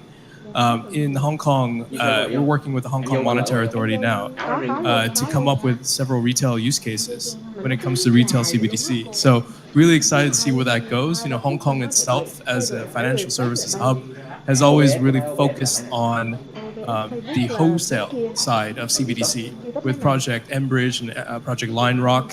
Most recently, starting to kind of move into the retail CBDC space. So really excited about that. So hopefully, we can talk about Lugano, HKMA, Hong Kong dollar. So I think, Jeff, at this point I would like to give it a spin and hear your thoughts around some of the use cases which you think are going to engage the end customers much more than, let's say, a wholesale CBDC. Yeah. So look, if you go into something from enterprise side that could actually go far-reaching. Companies that do activities in a very closed ecosystem today. For example, airlines, right? Vietnam Airlines or Vietjet, right? So you have an entire ecosystem from people to flight services to ticketing to management of the assets themselves for the airplane, into catering and cargo and a whole bunch of other stuff, pilot certifications for safety. That's where blockchain can really, really benefit that ecosystem. And then when you start having a system where airlines speak with other airlines, speak with airports, speak with public transportation systems on the government side, that's when you get digital identity increase, stablecoin adoption, and then also just overall Oracle services that provide more intelligent data back into the city, the grid for everybody to benefit. And then you can start building other layers of services around like ESG, around loyalty, and various other use cases that we talked about earlier. So, as you mentioned, VHJet, so we did a really fun use case with the third busiest airport in India, Bangalore Airport. So, where we just launched a metaverse experience for them. Yeah, I saw that. Yeah, That's pretty cool. So they have Unreal launched, Engine 5, right? Yeah. So that's really cool. So they have launched a new terminal, and we created a digital twin of that terminal, and in that, so you can do a lot of social networking, you can do a lot of treasure hunt, and there are going to be retail experiences. There is going to be a arts gallery where local artists will put their art as NFTs. So I think that is pretty interesting. But if you look at the economic logic of that, so there are three parts to it, right? The end customer, they get better engagement because they are at the airport doing nothing for most of the time. The concessionaires or the shops at the airport, they get a steady flow of these customers, which are tech savvy, and they can have curated offers for them, and the airport gets an additional revenue stream which never existed before, right? So now these concessionaires, they can have they can lease out this space in the metaverse. So I think that has been pretty interesting experience for us. Yeah, I think participation, democratization. We hadn't even talked about future of finance stuff yet. So you talked about having multiple different revenue streams going to an existing traditional business in a digital and a physical layer. So that's what real world asset tokenization, right? So one of the projects that we've been kind of involved with is called Toko. It's a wholly owned subsidiary by DLA Piper, a law firm. Founder sitting up here, Scott Thiel. And it is built on not only Ethereum, but also Polygon. And it allows the tokenization of real assets. So I think that's also another area where once we figure that out in the right jurisdiction, whether it be Vietnam, Dubai, Singapore, United States, Hong Kong, wherever, UK, I think that will drive a lot of TPS, a lot of TVL into the ecosystem. So I'm just wondering your thoughts on that kind of long-term journey for financial services. Yeah, no, I think tokenization of real estate, real world assets is definitely going to be a really, really big use case, and I am seeing that in multiple flavors, like be it your real estate, be it your securities. So I think that's going to be interesting, and it's going to really depend on the different regulations that are going to evolve in this. But yeah, I think that's super interesting. Cool. So hey, what's next for Polygon Enterprise? I think we have. We need to be, so we are being shown the time out, but I think for Polygon we are working really hard on ZK solutions, ZK protocols. So I think that's going to be interesting, and then we are doubling down on making this very simple for enterprise users, so that we can bring that mainstream adoption as fast as we can. Awesome. Well, if anybody has questions, come find us afterwards. Thanks again, Arpit. It was great chatting with you again. Thank you, Jeff. Thanks. Cheers. Thanks. Yes. Thanks, Mr. Arpit Sharma and Mr. Jeffrey Tree for your chat. Ladies and gentlemen, the next is the panel discussion. We would like to invite Mr. Tokrun Marahamov, Senior Researcher from SCORE, Mark Pokora, Head of BD Ecosystem and Partnerships from ZK Sync, Mr. Kevin Ang, APAC Lead for Developer Relations from Polygon, Mr. Louis Guzman from Starkware, Mr. Andrew Khan, Evangelist from D-Gate DAO. He's also the moderator of this panel discussion. Please welcome.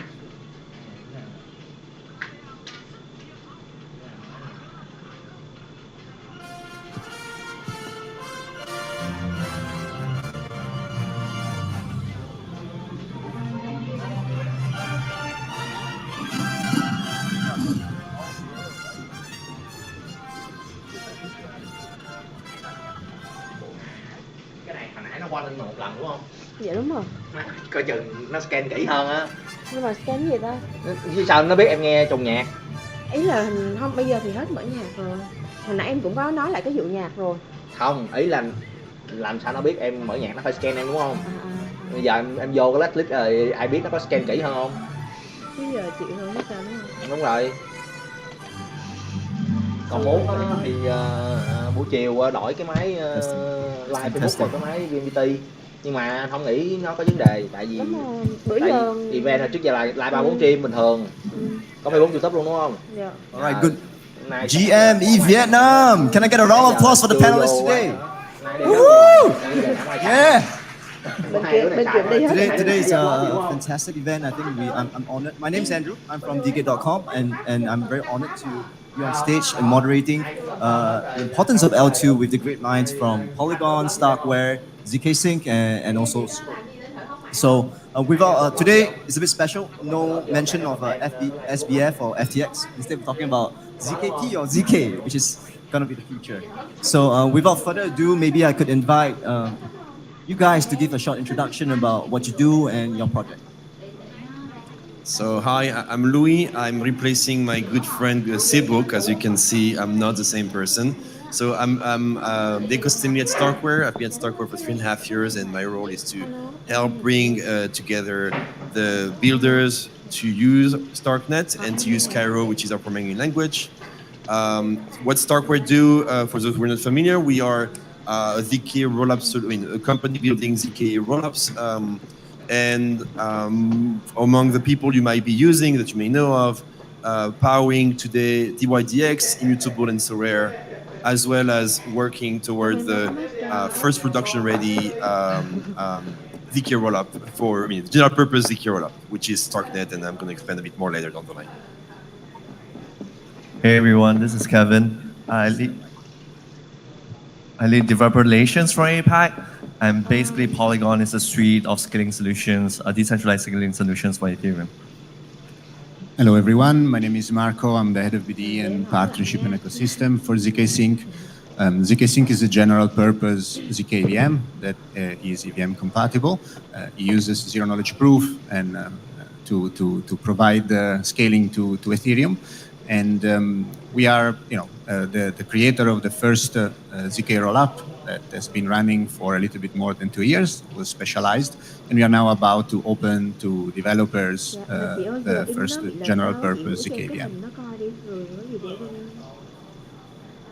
Sorry, it's not working. Hello everyone, my name is Toril Maharamov. And yeah, I'm not a Vazi in real life. I work at Scroll. I'm a researcher there. I also sometimes shitpost. I'm not sure if that counts as a job.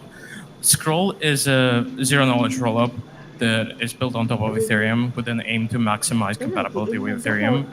We achieve that through an implementation of ZK VM that is co-built together with Ethereum Foundation. And the goal of that is to retain as much compatibility with all the Ethereum tools and the existing smart contracts as possible. We're currently in a testnet stage, and we're completely open source from day one, so you can check our code and interact with it. Thank you. Fantastic. So I think next question goes out to everybody on the panel right now. Importance of L2. What kind of changes do you envision L2 will bring to the entire ecosystem in general? Feel free to take whoever's ready. I guess I can start with this one.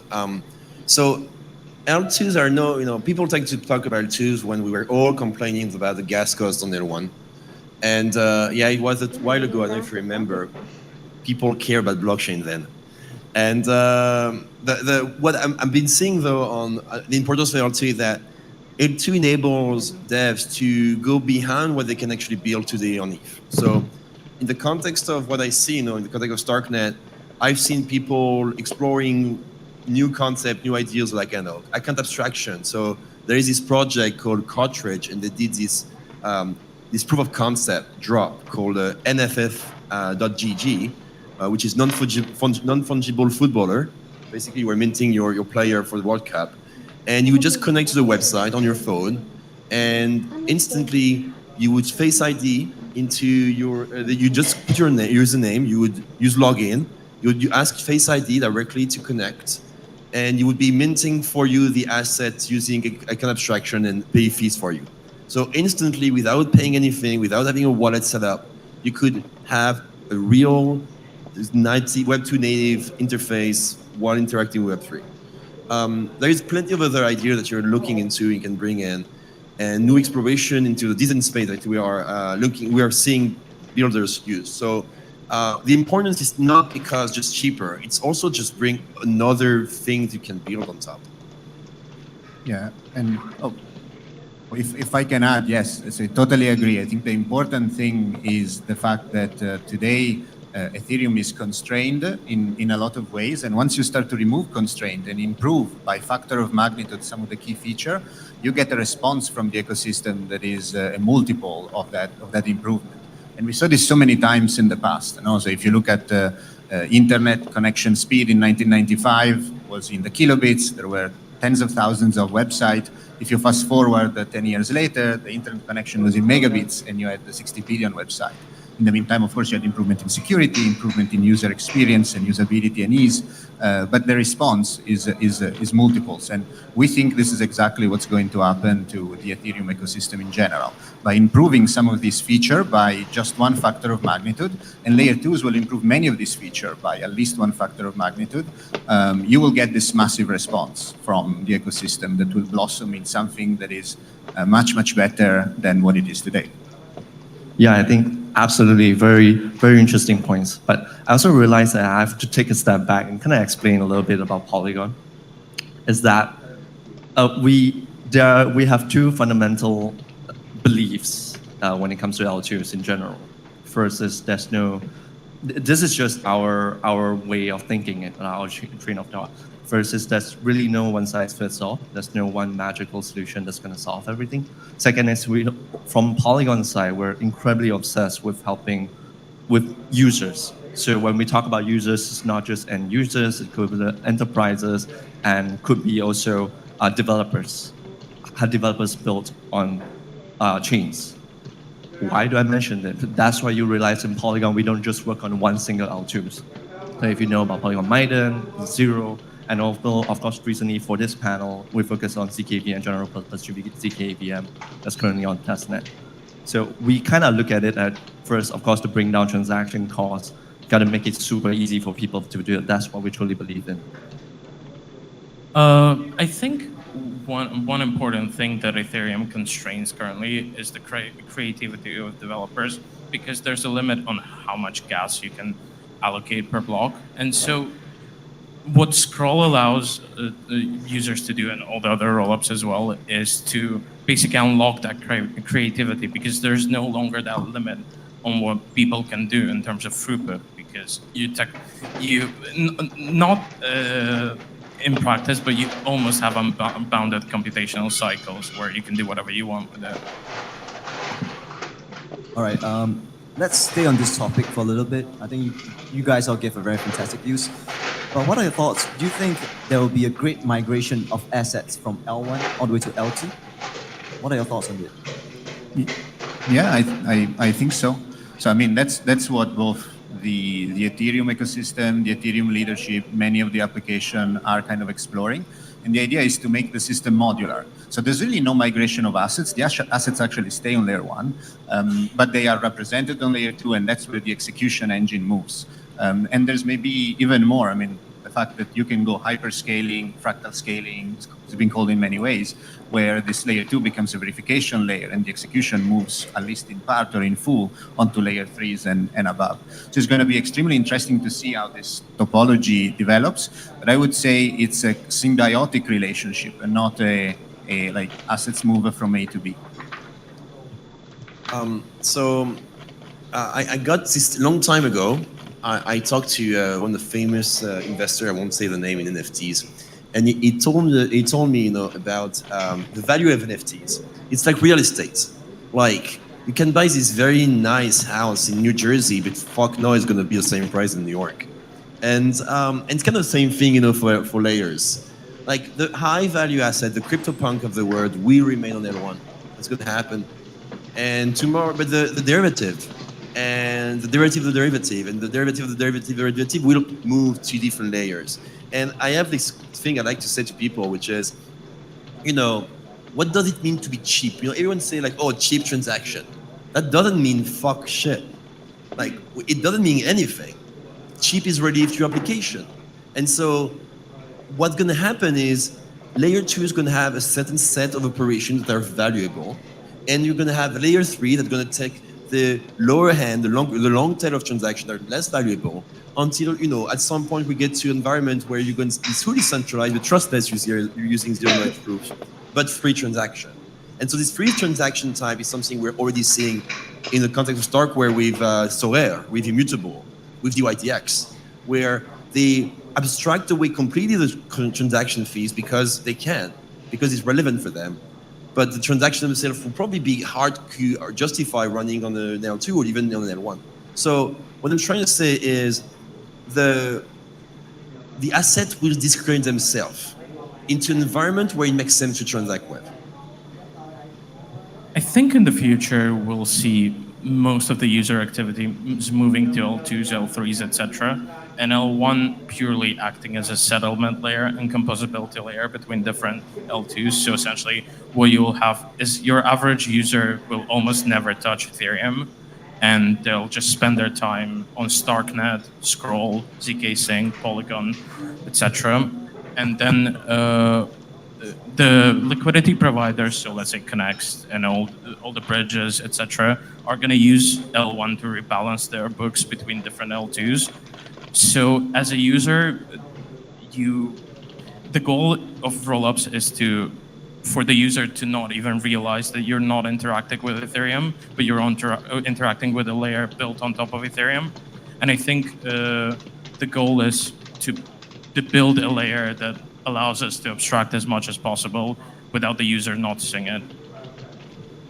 Yep. Just to echo what they mentioned, basically what they mentioned is that it's not either or, right? It's a very symbiotic relationship, as Malcolm mentioned. And basically just the execution side will be on layer 2s, just to sum it up. All right, fantastic insights. Let's stay a little bit on the L2 landscape. I think over the past couple of months, we see the competition on different alternate L1s playing out and all that. So would you guys envision a similar L2 battle, if I could use the word, or competition rather, friendly competition? Do you foresee? Yeah. How do you envision that would play out in L2? Anyone? Maybe. So here's what we would like to think.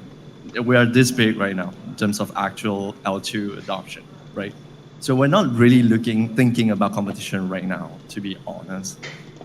Because let's think about how we can grow the pipe, grow the entire Ethereum ecosystem together. I think this should be a primary focus. I mean, all these projects are doing great work, right? We have different ways of execution, but the end goal is still the same, is to grow the Ethereum ecosystem, right? So we kind of can look at this, and ultimately for us, Polygon specifically, I can speak for Polygon in terms of like our focus. We're very, very focused on just three things. It's just developers, it's dApps, it's users and traction. That's all. Let's grow these three parts and all will fall into place. That's how we look at it, at least. And I have to say, it's similar, our idea. No? So first of all, the layer 1 competition, as it has panned out, it's clearly not something that works. So competing in a gigantic incentive to the system that leads to a lot of mercenary activity, it doesn't work, or at least it's not useful medium to long term. It's only short-term boost of numbers here and there. Competing with other methods that have been used by layer 1, it doesn't really work. Eventually, the system will settle on something that is a winner-take-all, or maybe winner-take-all never happens, but a winner-take-most. And we are seeing this panning out in layer 1, where the settlement layer, in my opinion, has been clearly won by Ethereum. In the layer 2 space, we are very, very early. So there is, on one side, we were joking about this before outside, we need to be very convinced. And so all of us have a very, very specific idea on how to implement layer 2. And of course, we will defend it and compete in a certain sense about that idea. But at the same time, there's a huge amount of experimentation. There's a lot of stuff in our design that is substitutable. And eventually, we will learn from each other and shift one proof system on another and so on and so forth. And so there is a certain degree of competition. There is a huge degree of collaboration, and ultimately it's about making that 10x improvement on Ethereum that will allow 1,000, 100,000, a million x growth in the ecosystem. In my opinion, though, there will always be certain portion that will not be subject to competition, and very quickly we will need to settle on something that we will all share. An idea, for example, is the proofing system. So by sharing proofing system among layer 2, we will be able to create a much better degree of interoperability. And it's not there yet or at all, but I think in a very short period of time, we'll probably get to settling all together on something that we will all share and contribute to, and it becomes a public good, which totally allows for a huge amount of competition and other design choices that will then be more suitable for one application or another.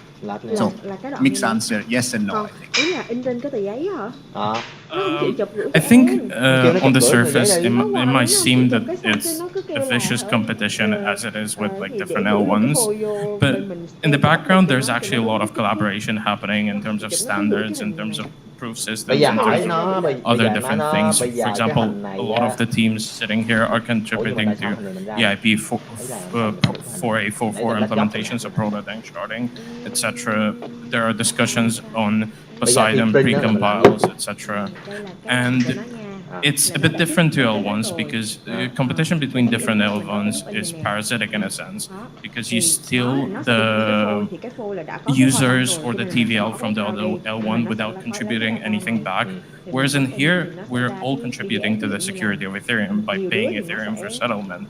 And because it's easily composable in a trust minimized way between different rollups, it's not as vicious as the competitions between, I don't know, Avalanche and Ethereum or Avalanche and Solana. And on top of that, I just don't see a universe in which, for the foreseeable future, one rollup can satisfy all the user demand. So essentially, Ethereum as an ecosystem needs a few solutions to satisfy all the user demand that is out there. I have a rather tricky question right now. So, thoughts on optimistic Bây giờ mình rollups. hỏi là bây giờ nếu mà sửa lại mà L2 info will mới bị be lại sửa nữa à? eventually all L2s will be Đúng không? some form Bây giờ of mình sửa ZK lại để map rollups. với cái này nó chạy đúng. Thoughts, comments? Đúng không? Như nãy em yêu cầu. So I'm gonna jump in. I did say before. You were wanting to jump in. I'm gonna jump in. No, it was funny because before we joined, we were outside. It was like, be ready. You can throw anything at me. Don't worry, I'm used to that. I wasn't ready for the. Bên nó lo là bên mình lo. Bên nó làm mắc gì nó gửi thôi cho mình, nó phải làm, nó phải in rồi nó for chụp cho mình chứ. everyone, and Đúng không? Nó everything's phải gonna đẩy cho be mình. alright. The truth is, my nó take, không có đẩy cho mình if they được, are, nhưng mà nó cứ kêu là bị I'm lệch. gonna go for unpolitical take, and I appreciate my friend at Optimism Arbitrum. Giờ em cũng Giờ nó gửi phôi cho mình là nó gửi bằng cái gì chừng nào tới? The why? Like we are all here building a ZK rollup that are honestly sao được? Nó phải gửi mỗi cái 10 mẫu cho mình chứ hư phôi sao? Why go for optimistic product, which is kind of my perspective, and I think that from the beginning a band-aid on the problem. And so, of course, it works right now. You can use GMX on Arbitrum, and it's phenomenal for. And I respect very deeply Ed Thurton and Steven and all those guys, and I respect that. But if you were to, the level of scalability or design change that you can get on an optimistic rollup is much more limited than the one you can get on ZK rollup. And so if you try to be right now for the next 2 years or 5 years, and you look at this pace of development in both fields, there would not be a single choice in my opinion. So I'm being with controversial choices, and I'm going to say my thought. Like, it's optimistic rollup remind me of Plasma. I'll agree with Louis and just give a short answer. Yes, I think I can assure you that every single optimistic rollup team is currently looking into how they can transform into ZK rollup at some point in the future. I guess we can all kind of agree on that. At least that's what we think. At least that's why we're investing a lot in ZK rollups and really understanding how it will change the game.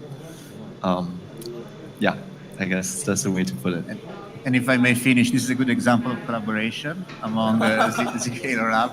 And yeah, I mean, as Vitalik said, ZK rollup will win all use cases. He said in the medium to long term, it seems the medium to long term is coming very quickly.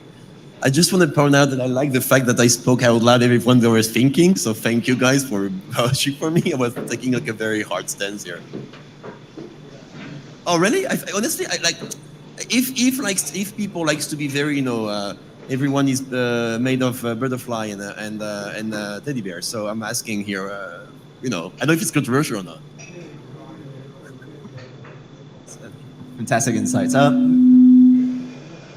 Maybe I could invite, I think let's switch gears a little bit and educate and share some ideas. Maybe Marco could help me on this. Explain like I'm five, a short introduction to ZK EVM. So maybe, as we said before, why? So why did we started to develop ZK-VM? And I'd love to hear also from the other panelists what they think, if they agree.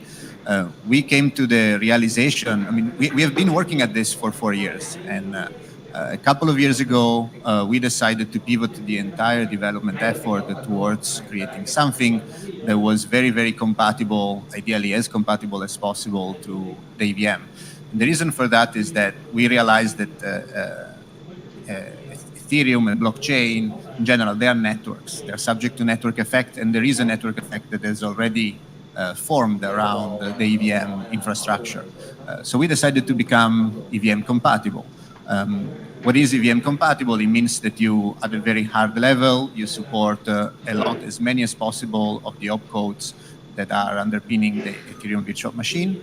But at a broader level, it means that you can support all the tool chain, all the infrastructure that has been built around Ethereum.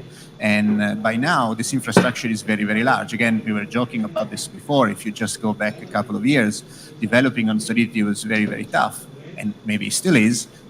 But you didn't have a lot of tools that were helping people to do that. Today, the number of tools exploded, and it's extremely important that we allow for this number of tools to be usable by our developer community in as short a time as possible. The other realization is that EVM, for all of its flaws, Solidity, for all of its flaws, has accumulated a certain Lindy property. So you know what you should do to a certain extent, and you know what you shouldn't do. And we felt that this needed to be preserved, that this is value, some sort of critical mass that had been accumulated around it that we wanted to preserve. So there's various flavors of ZK-VM, and I will not go into the detail of that, but in practice, all of them try to point to this kind of like value add for the community. So I think for us, we started Scroll with a vision to be an extension of Ethereum in a sense. And so we wanted to maximize our compatibility with it and inherit as much of the properties that Ethereum has, which would allow the developers and users to basically experience Scroll as essentially Ethereum with the similar level of security. And the reason I think why it's important to be EVM and Ethereum compatible, I wrote a thread about it a few days ago, is I think that Solidity and EVM is so well documented, and the network effects are so great relative to every other VM or language out there, that it's going to take years for anybody to catch up to Solidity. So for example, if you're a Web2 developer that heard about smart contracts for the first time, and you Google smart contract development, the first 1,000 queries are going to be some form of Solidity tutorial. And to beat that, you have to invest a lot of money and a lot of effort to build the community and all the resources around it. And therefore, I just don't see a world in which, for the foreseeable future, anything other than Solidity can dominate the field of smart contracts. Yeah, I think for us, we kind of look at it as we want the developer experience to be quite similar to right now, I guess, because that's been a certain kind of network effects. That's what our thought is. That's what we plan to execute. So that's why we're building ZK-VM. So in the context of Starkware, I guess for those who follow a bit, we don't really follow that path, at least from the start. We actually just Cairo. We just actually announced Cairo 1. Cairo 1 is a new version of Cairo. It was open source yesterday, so that was a big announcement. So Torgul can stop bothering me these days on Twitter.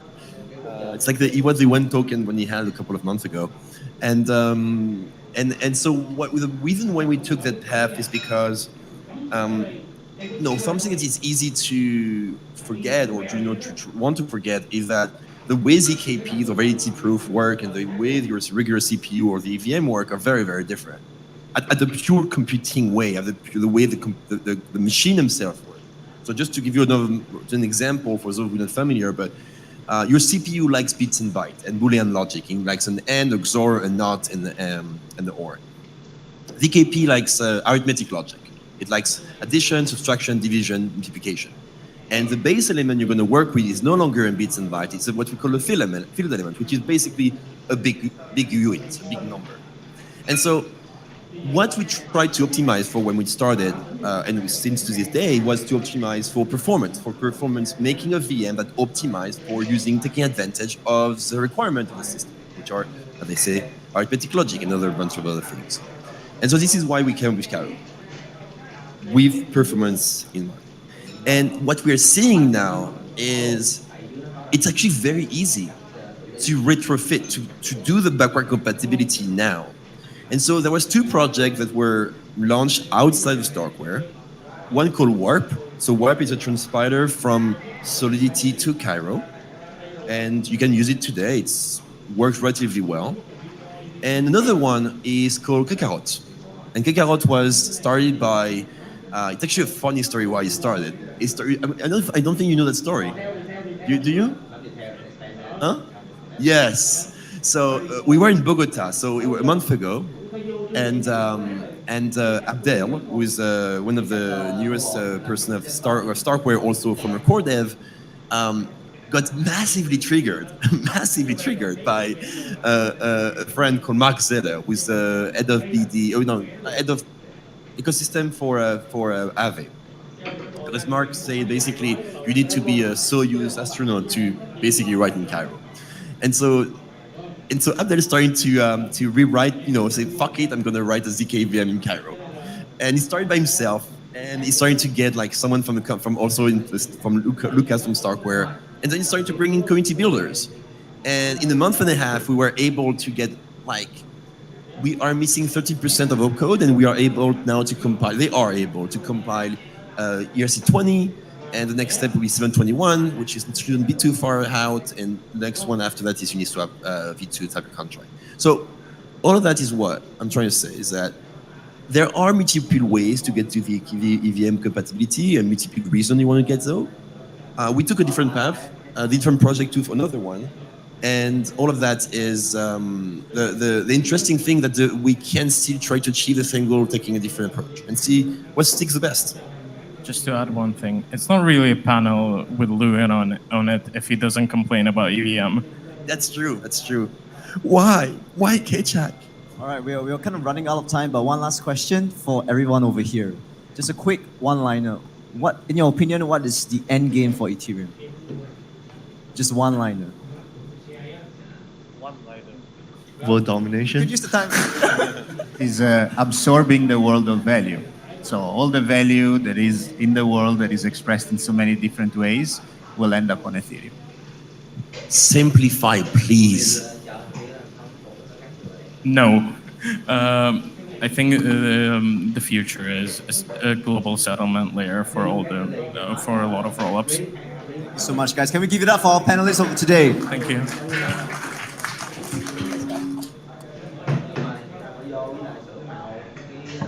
Thank you to all our speakers for a very, inspiring fireside. Well, ladies and gentlemen, with the recent sharing of experts, we cannot deny the importance of Layer 2 for Ethereum. Besides, we would like to thank our experts for your sharing. Next on the show, we will hear about 1inch. 1inch is one of the DeFi's unicorns. In order for everyone to get closer to this unicorn, I would like to invite to the stage Mr. Sergey Spoons, co-founder of 1inch, with the topic 1inch, the rabbit hole.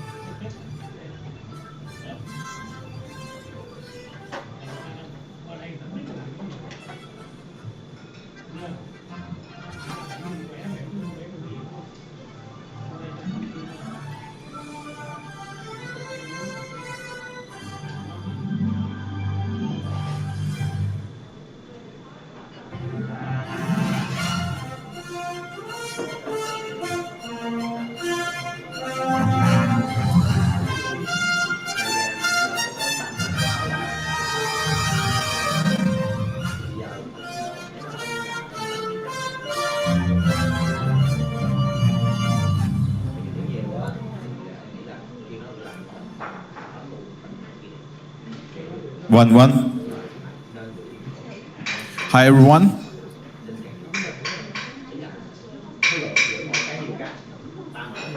Thanks. So it's a pleasure to stay here on the stage. My name is Sergey. I'm co-founder of 1inch Network.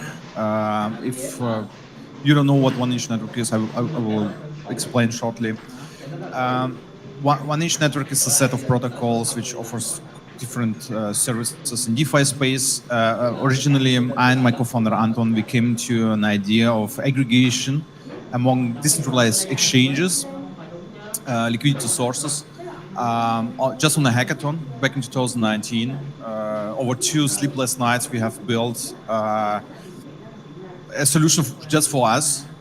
Because we didn't find a solution like a service where we can just exchange on one single place on multiple liquidity sources to achieve the best execution, best rates. It makes sense to exchange multiple liquidity sources by splitting in small amounts, the original token amount you exchange, to achieve the best execution because the liquidity is distributed. So this is kind of original idea of 1inch, and we extended it with liquidity protocol, decentralized order book protocol, and some other stuff. And now I'm gonna talk about how the aggregation works shortly, which problems we have right now in DeFi, which attacks we see every day in bigger swap transactions, and how we from 1inch solve this problem. Yeah. So the rabbit hole. Let's go. Okay, it should be a video actually. Now, yeah, very nice. So so agenda once again, DEX aggregation against single DEXs. Actually, we are not just DEX aggregator. We aggregate different liquidity sources. Also, market makers who offer RFQ orders. We are able to work with Aave and Compound. So, for example, if you have ETH and you would like to deposit in CUSDC, for example, in Compound, we do the magic under the hood, exchanging Ethereum to USDC and depositing to Aave for you. It's also possible. I'm going to talk about the front-running attacks, other threats in DeFi, and our rabbit hole solution, to which we can. So, what is the DEX aggregation? We see on the market different liquidity sources. Each of the liquidity sources has different prices. Of course, there are arbitrage traders who arbitrage and balance the liquidity sources, but they are sometimes not efficient and not fast enough, and they work actually for their own profit. So the thing is, we have different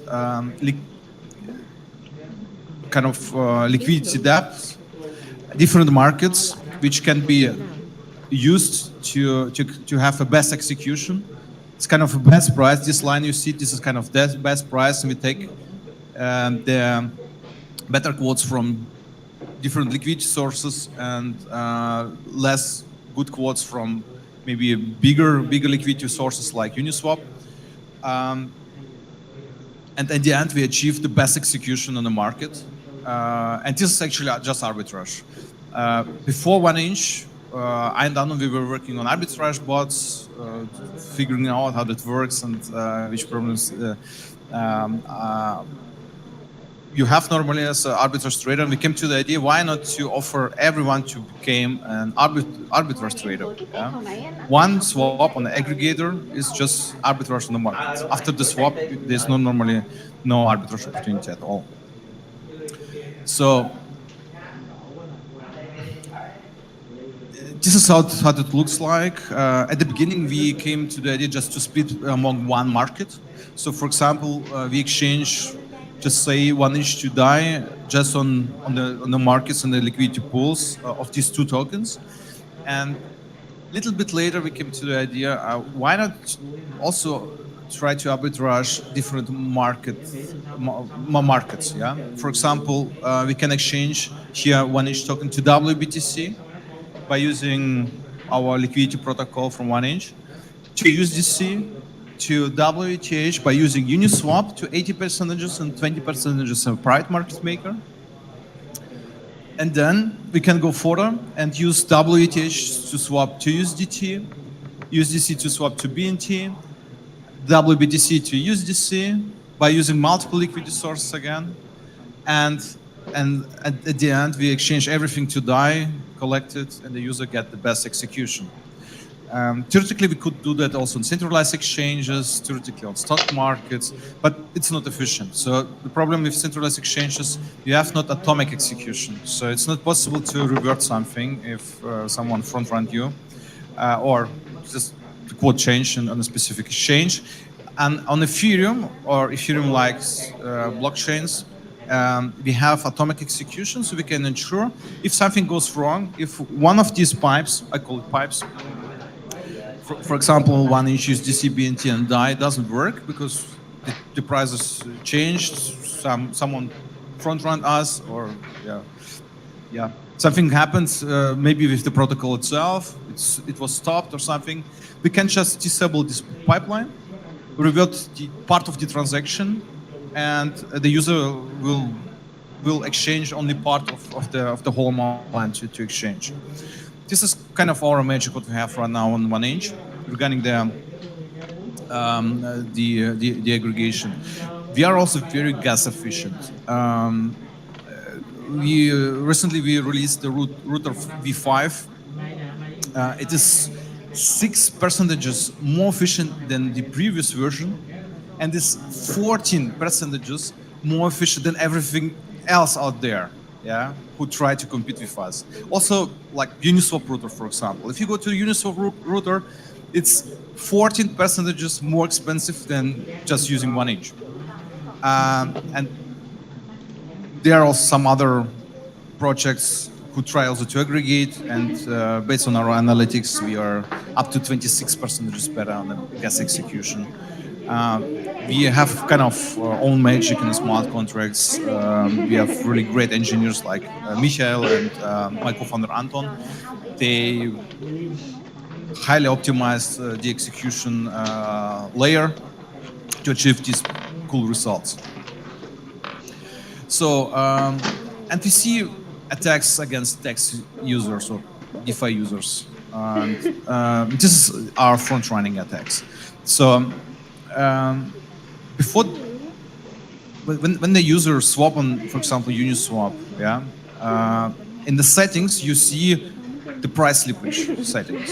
So you can say, okay, I'm okay when I exchange $1,000. I'm okay to get 50 bips less, 0.5% less, because this is how it works on DEXs. It's atomic execution, and who is faster, they get the best execution. So, and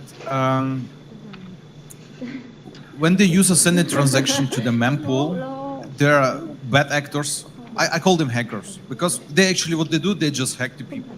They exchange before the user exchange, and exchange after the user execution. So actually, they, for example, they buy before the user and sell after the user, and this is a huge problem. This is how it looks like. Attackers buy on a cheaper price, maybe 0.49 percentages, maybe 0.5 or 50 bips. Then the transaction from the user is executed, and after that, the user, the attacker, sells on better rate and take the profit. We call it sandwich. After Flashbots technology was released and validated, like miners and now validators started to implement that, a lot of attackers using this service, they just take U transaction, put on transaction on it, pay a little bit more to the miner or to the validator, and benefits from it a lot. So based on our analytics, we have like five-man team in analytics. We calculated and we found out that more than $800 million were lost due to the front-running attacks in just 2022. It is huge. It's actually everyone who's exchanging on DEXs above specific minimal return amount getting attacked by such bad actors. Yeah? And how we are going to protect this? We came to an idea, why not to use the Flashbots? Normally Flashbots is just a library. Of course, they have also kind of an RPC endpoint, but it's not super user-friendly. And there are also other providers. What Flashbots is doing is actually they offer a piece of software which the validator, previously miners, can install and earn additionally by offering such a service like private mempool. So these transactions which are shared with this service are not shared with anyone else. So there's no possibility for attacker to get access to this private mempool and to attack the users. Of course, if someone would say validator can front run the people. Maybe it's happening, that could be, but I guess if, for example, Lido would front run someone, then they would very fast get a huge shitstorm, I'm pretty sure, and would get less people in the community, or maybe no people more in the community. Of course, there's a little bit trust in such services. Better would be, of course, everyone run on nodes and ensure the network by having full decentralization. So with the Flashbots, there are some limitations. I already said it's not user-friendly. They don't explain anyone how that works. And we from 1inch, we thought, why not to just make a user-friendly product by aggregating different providers, not just Flashbots. There are also Bloxroot. There are some other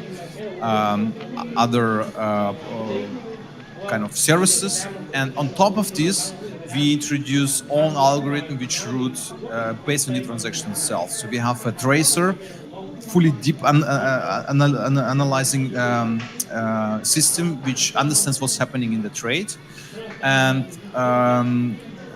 based on the results, it sends to the mempool if it makes no sense to front run such a transaction, or it sends directly to the service providers. Yeah, not every service provider is for free. Some of them they are very expensive, and for the user it's for free for now, for a specific period of time, and later we will potentially introduce maybe something like you have to stake 1inch tokens, and then you are able to use such a service.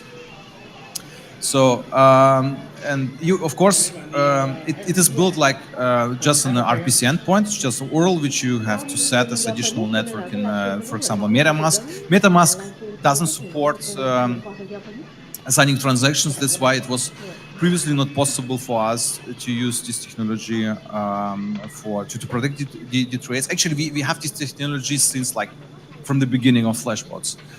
The problem was with MetaMask that they don't allow to sign transactions, and they don't allow to send it before sending to the RPC endpoint. endpoint. That's why we came to the idea, just why not to offer additional RPC endpoint. Of course, you have to trust us that we are not doing something wrong. But we proved to us multiple times that also our aggregation informational service for the swaps, the API services, are used by a lot of big players as well. And we proved that you can trust us, but you don't have to trust. You can verify by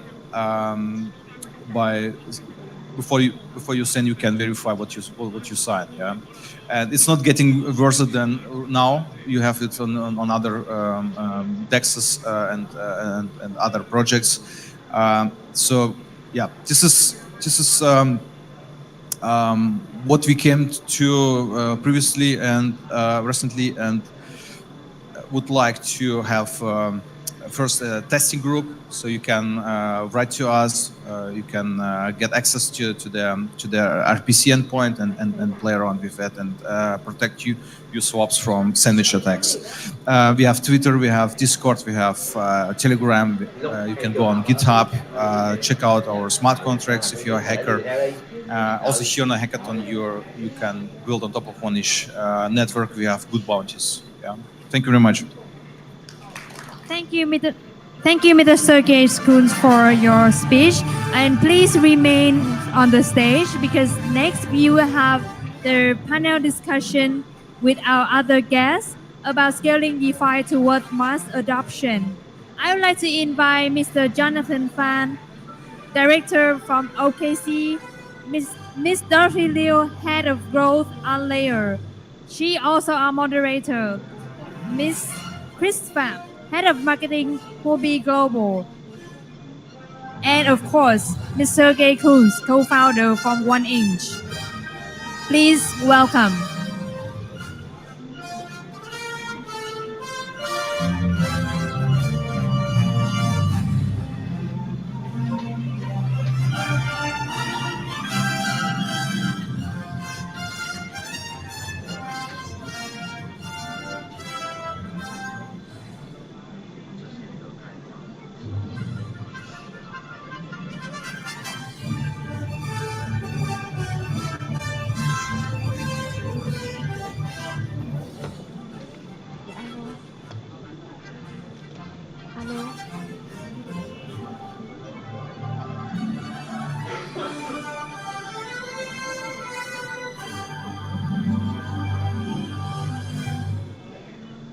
Please welcome on the stage all of our speakers for this panel discussion.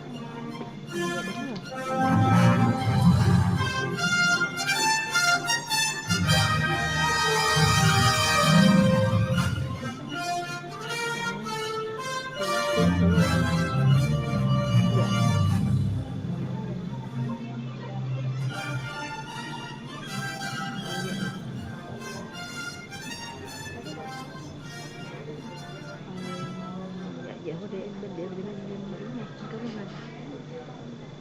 Dạ rồi.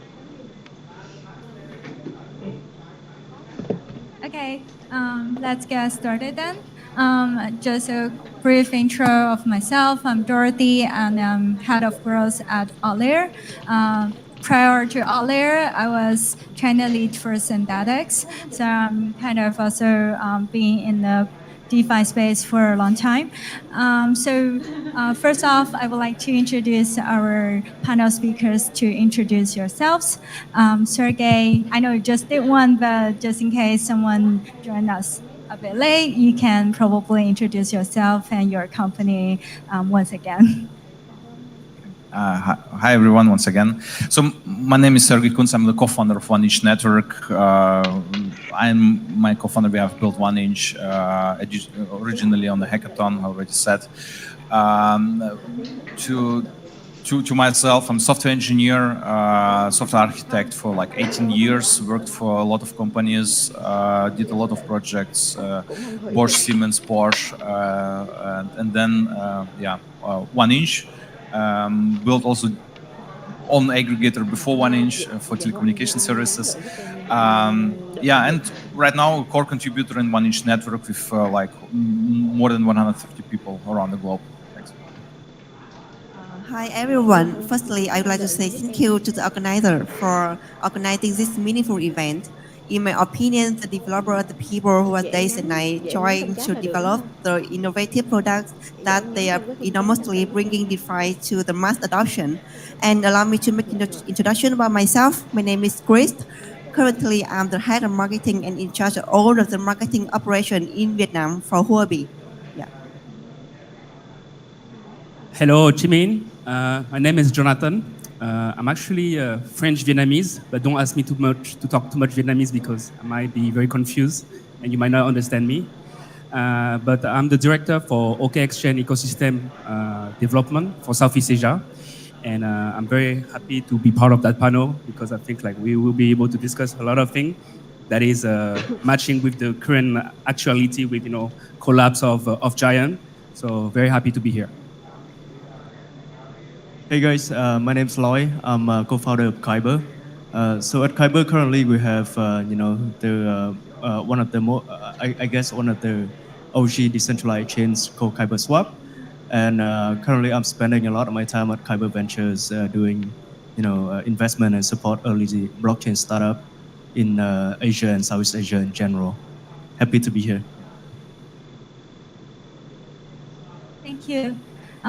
So let's get straight to the questions.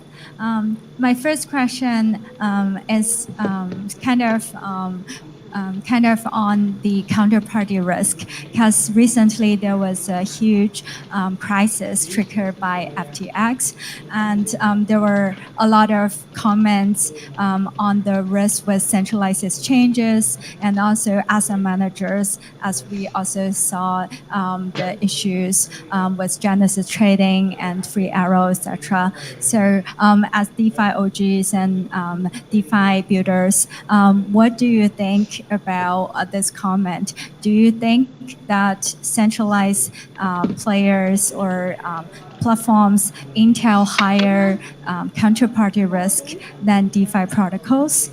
Are DeFi protocols really for everyone? Sergey? Yeah, thanks. Yeah, I see humans as a risk factor. Yeah, if you remove people and let the code work, it's more safe and secure. Of course, we have regulation. Yeah, so I still have this picture in my mind where Sam was sitting in front of the U.S. government and was talking like we are regulated by this entity, by this entity, and this entity. And at the end, what we got, like, yeah, the Elon Musk tweeted a really nice meme about that. Sam, they did something with 5 million people at once, and this is really terrible. And we had this situation as well in Germany. DeFi, BaFin regulated Wirecard, for example. They also were regulated, and they actually scammed people for like $2 billion. And if you have a protocol, it's like written in stone. Yeah, code is slow, and I guess also Kyber would agree. So Kyber actually originally offered also swaps on-chain and the first on-chain aggregator. And that's why we also worked a lot with Kyber at the beginning on hackathons and built a lot of the projects on top of Kyber, because there's no humans in the middle. There's no point of failure. There's just smart contract with which you interact. Thank you, Chris. Actually, I think that firstly, decentralized finance is the future, and companies coexist, support each other, learn from each other's mistake and innovation and experience. Then I would like to say that it's not necessary for higher risk for the DeFi companies, because the DeFi protocol has a set of risk by itself, like the smart contract risk, the oracle risk, and so on. And then I would like to add that over the 9 years, our company from just a simple spot trading platform, we have evolved to a comprehensive system of different products, platform and service to provide to the user. And then I would like to say that alongside with the spot trading platform, we also we operate the Huobi Research Institute, and we have the investment, incubation, working under the Huobi Research, respectively. And for your information, we have been working 9 years without the security incident happen to the assets of the user. And then I would like to say that currently for the listed statistic, there is around 16% of the trading volume that operating on the DEX platform, which shows the interest of the user on the same platform, and they are interested in the one-stop the service that we provide. And then I would like to say that the exchange are the key component of the blockchain system. And the decentralized finance, they provide the low transaction fee, they provide the multiple products for user to choose, and they provide the convenience for the fiat and cryptocurrency, the flexible trading for fiat and cryptocurrency. And then I would like to add that they have the listing requirement for the project that include the monthly, that include the provision of audit statement or the earning report, or also the monthly statement, the minimum capital statement, which means that the project, when got listed on the centralized exchange, are being evaluated carefully. And we provide the one-stop service, one-stop managed service to our user, and also we maintain the high standard of security. For your information, in the October of 2022, our companies had just audited the market tree proof of reserve audit. And for the FTX, I can say that this is a tragedy, and we check the belief of user in the crypto exchange. So to enhance the user belief in the crypto exchange, and one action to improve the transparency, our companies has just worked to disclose the balance detail of the hot and cold asset, and we will make this as a routine going forward. And one more thing that I would like to add, that just a very simple question about what if the user, they forget their password, or they forget the access to the account. So the centralized exchange, we have the solution to recover the account. Like we have the email recovery, or even if that fail, we can have the more complicated form through KYC. And there is an estimation that there is about 20% of Bitcoin was lost forever. Yeah. And one thing that I would like to mention about the compliance, the good regulation bring the good trust for the user. So it is very necessary to to abide by the regulatory policy, and step up with the countries and build a compliant working model to operate the business globally. Yeah, that is my opinion. Yeah, so obviously, like the FTX collapse and all his ecosystem hurt, generally speaking, the whole industry, not only like centralized exchange, but also just the crypto industry. I don't think like, I think like DeFi is obviously future. However, centralized exchange still play a very important role today in the cryptocurrencies. I mean, you just check like Binance, OKX, Huobi, Gate.io, all those guys are still like holding a big amount of like those assets in the whole world. So obviously now we have a challenge on the centralized exchange is to reestablish the trust among the user. And we see like some initiative right now with like some protocol, like for example, Nansen portfolio, or even like providing like a Merkle tree. I know like Huobi, Binance, and even OKX is now providing like an open source Merkle validator. So that means anybody here can check what we're holding in our wallet. And you can do that in an open source way. That means it cannot be faked. So obviously now the role from centralized exchange is to reestablish trust. I believe DeFi will still be the future. However, right now the challenge we have with DeFi, DEX, is like obviously like, standard user, they might get confused using like DEX and DeFi because the user experience and just the user journey doesn't look like centralized exchange or like the more established experience. So I would say like for DeFi to take over, I would say that aspect, work need to be around UI and user experience journey Because let's just take example, Kyber Swap, 1inch, which are one of the most famous like DEX aggregator. Even like it's a DEX, you ask like somebody if they use DEX or centralized exchange, most likely user like who just started crypto, they will use centralized exchange. So I would say like there's gonna be a shift slowly because like obviously all those collapse challenge everybody in the industry and especially centralized exchange, and hopefully like we will grow up stronger after everything's happened. So yeah, that's my point of view. Interesting. Yeah, I think personally, I view the FTX collapse was one of the most shocking event to me, right? After like 8 or 9 years in crypto, I think it's just shocking because I think everyone think that FTX was like the most compliant and the most like regulated exchange. Probably it's just after Coinbase because Coinbase is a public company, right? And it turned out to be like a lot of like misbehaving and a lot of like things shady happening there. So I think previously like all the centralized changes, they probably operate in the model in which the users they have to trust, but there's no way to verify, right? They have to trust their chains, they have to trust like everyone, all the key operators there. But now I think there's a trend, given like all the proof of reserve, proof of reliability that people are pushing at the centralized changes.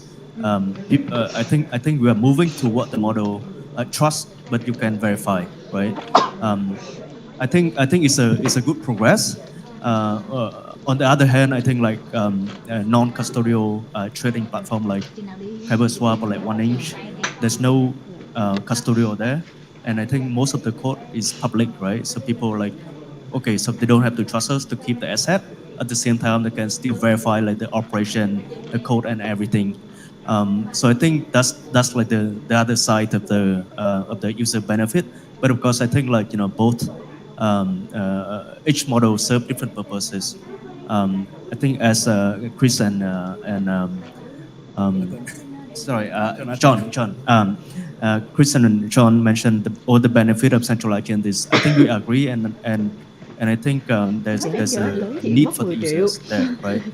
But I think later on, I think with all the development of infrastructures of the products that 1inch and Kyberswap and many other teams are building, hopefully, like in the futures, we don't have to use centralized chains anymore, right? Other than like the fiat on-ramp and off-ramp. Thank you. Yeah, just as Chris and Jonathan just mentioned, there are still a lot more CeFi users in the crypto world than DeFi users, and there are a lot more traders trading traditional financial assets than crypto assets. So my next question is, what are the main obstacles for us to onboard all these mainstream users? What can we do to overcome these obstacles? We need to improve the user experience and decentralized finances to onboard more people into this space. Why we have right now a lot of people using centralized exchanges, because centralized exchanges came first, yeah? Before DeFi, before Vitalik came to the idea to build this fully decentralized computer. Yeah, and right now it's not much better than back in 2019 when we started with Anton. The user experience was really terrible. So right now we have cool user interfaces like also Kyberswap, 1inch, and other protocols like also Uniswap offer really nice UI for liquidity providers. It's getting better and better, and a lot of products which are offered by the centralized exchanges can be also implemented in DeFi, but in different manner. So you see it, for example, as automated market makers. It's actually also one thing from traditional finance, but implemented in fully different manner and more efficient manner. And I see DeFi as highly efficient tool, yeah, thing, and everything what is not efficient and compete with something what is efficient will die one day. Yeah, all have to change and kind of have to change to something more efficient. And I see maybe centralized exchange also going direction of the decentralized solutions. Yeah, Right now, we see JP Morgan experimenting with Ethereum-based network and offer exchanging fiat currencies between Singapore bank and other banks around the globe. It's nice to see, yeah, and I'm pretty sure, yeah, DeFi is the future, and this is better and more efficient solution than the current traditional finances. In my opinion, the highest obstacle right now is about the ease of use, the liquidity, and the convenience of fiat on and off ramps.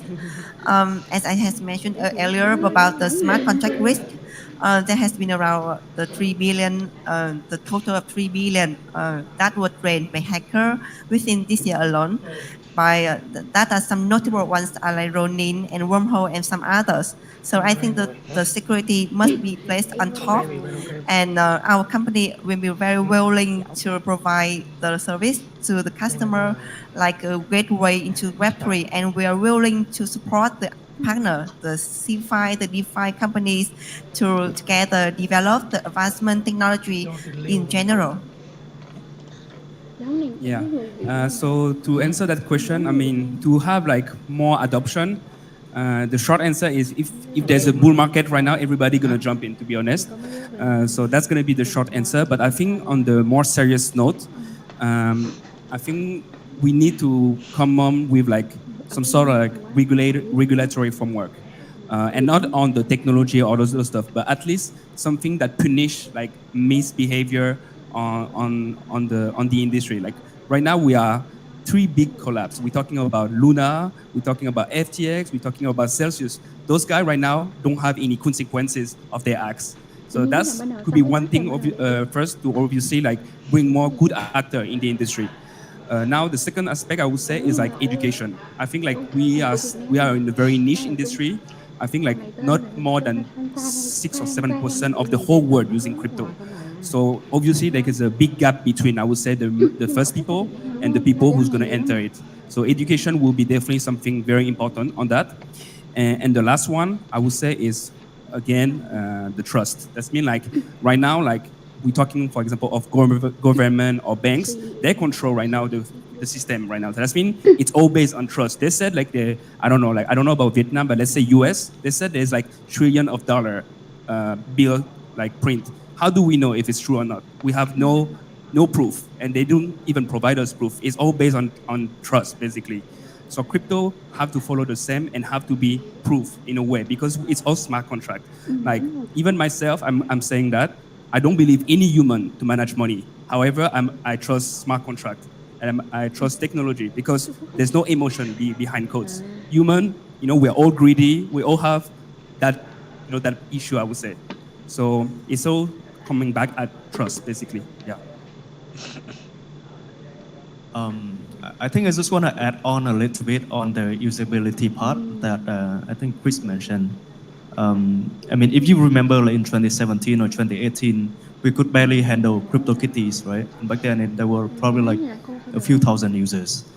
And now I think like we are talking about like millions of users in like Axie Infinity, and I think some popular DeFi application can also like handle hundreds of thousands of users already, right?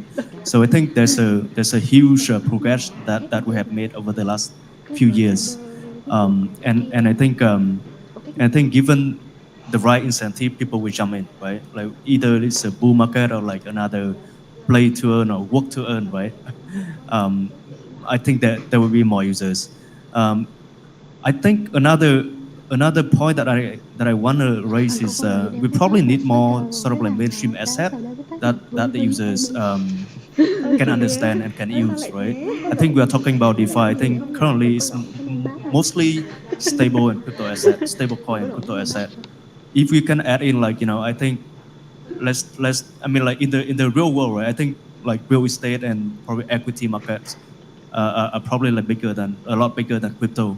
So and I think everyone like invest in either of the asset. So if we can somehow like bring that into crypto, into blockchain, I think that will probably like give a huge push, right, to the adoption, because like I think end of the day mainstream people need to invest in mainstream product, right? They need to interact with mainstream product, Chị nhớ đem livestream yeah. cho em nha. Mình về nó không còn một cái đi chị ơi. Dễ gì hơn hai luôn á. Yeah, thank you. So next question. Actually, we have seen a lot of innovations coming out of DeFi since Kyber, since Uniswap, 1inch, a lot of Chainlink, a lot of great projects have shown us how to add liquidity on chain in unconventional ways we couldn't have imagined using centralized exchanges and platforms. But lately, I think ever since last year, there has been some concerns that we haven't seen much new innovations coming out, except for maybe MVV has been MVV has been a big topic and flashbots, etc. But for DeFi protocols themselves, what are the newest, latest innovations you've seen, and would there ever be another DeFi summer? So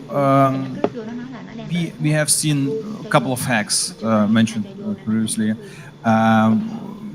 Bridges were hacked, smart contracts were hacked because they didn't invest enough. I agree also in security audits. We from 1inch we just like, I guess the foundation paid like $500,000 for security audits for 200 lines of code. It's a lot of money for small amount of lines of code, actually. It's very important, to keep the space secure. And based on these hacks, we have seen like a lot of money moving by the hackers, washing it somewhere. It's a damage. Yeah. Also with FTX, FTX got like went bankrupt and was also hacked. Yeah, and the hackers still moving the funds. I guess right now in direction Bitcoin. So this kind of makes the market kind of in a position of bear market, and for us developers, at least from my side, I can say this is time to build something, to innovate, and there's still innovations. So we have seen Uniswap V3. It's a cool thing. You can deposit in a specific price range, liquidity, and earn on that. I personally sit in Uniswap pools and earn my passive income by using it, because still traders need to trade. It's like people dies, and there's just only one way, and that for the traders, there's also only one way. They need to fix the position, they need to sell. That's why we see huge volumes on exchanges in any time, on bear market, on bull market. Of course, different amounts, but sometimes like on FTX, we have seen like billions of dollars on aggregators. So there are still innovations happening. I know some startups also sitting here working on cool things like cross-chain swaps. Yeah, without bridges, just solve this problem with bridges and hacking it. There are also protocols like Gearbox, for example. They offer creating leverage positions by keeping the money inside of the protocol. It's not like Aave, for example, that you just land and borrow something, and if you create a leverage position, you need to borrow a land, borrow, exchange, land, borrow, exchange to create kind of leverage in one direction. And Gearbox, for example, you just deposit and work with the money inside of the protocol, and you can have higher leverage positions than you normally can achieve it, and more efficient. Such young people, it's really young people who are building this, are innovating, and in the next, I would say, bull run, kind of DeFi summer, they will get good traction. I'm pretty sure. One area that we have seen recently is the synthetic space that I think will greatly improve the liquidity, the transfer, the over the AMM system. And I think that in the future, it will have to reduce the slippages and the user experience.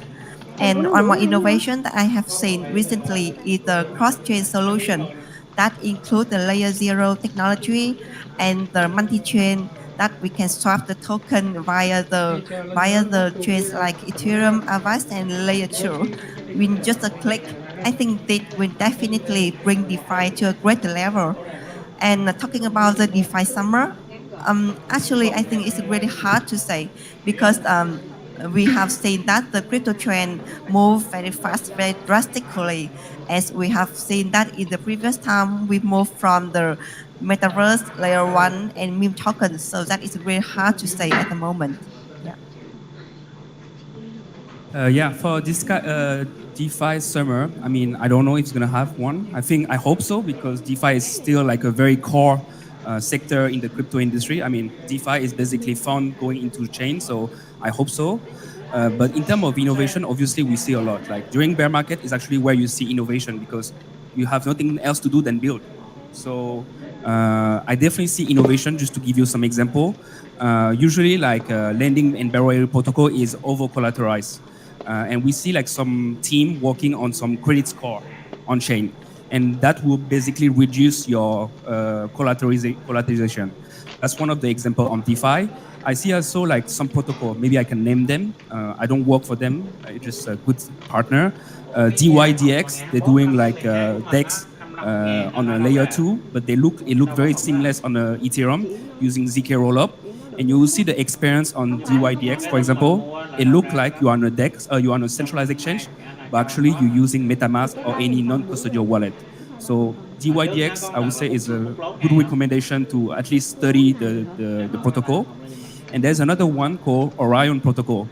What they do is they aggregate centralized exchange order books and also liquidity pool on their own platform. And you can trade all those book order and those liquidity pool via their platform, via MetaMask or like any non-custodial wallet. What they do obviously is to improve user experience because I myself use them and I can tell like it look like a centralized exchange, but it's all owned on my own ledger or whatever non-custodial wallet. So I can say like in terms of innovation, there's a lot, especially on the user experience, as mentioned just previously, and also like on the lending and borrowing protocol. Yeah. Yeah, I mean, like I think there are a lot of like innovation happening, right? But I think they are just not as big as like liquidity mining or like or the farming before. And for example, like, even at our team, Swap, right? I think our R&D team is here. They've been like building like I think they just released another concentrated liquidity solution similar to UniV3, but I think with a few improvements. Yeah, I think a lot of structured product teams are building quite interesting product as well. I think we have heard of like ribbons and like there was like GMX. So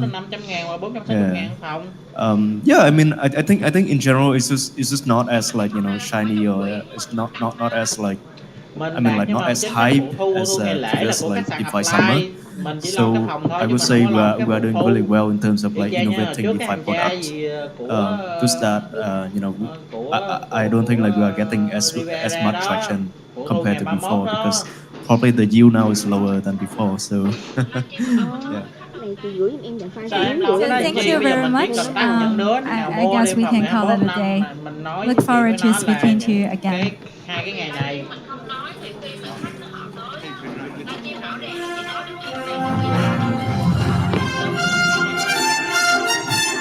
Thank you so much, all our speakers, for an insightful discussion. And it's quite a long morning here, and we have all the insightful and interesting chat about Ethereum, Web3, and technologies. Before we start the afternoon session, we'd like to invite all of you to join us and take a lunch break. And we hope to welcome you back in the afternoon.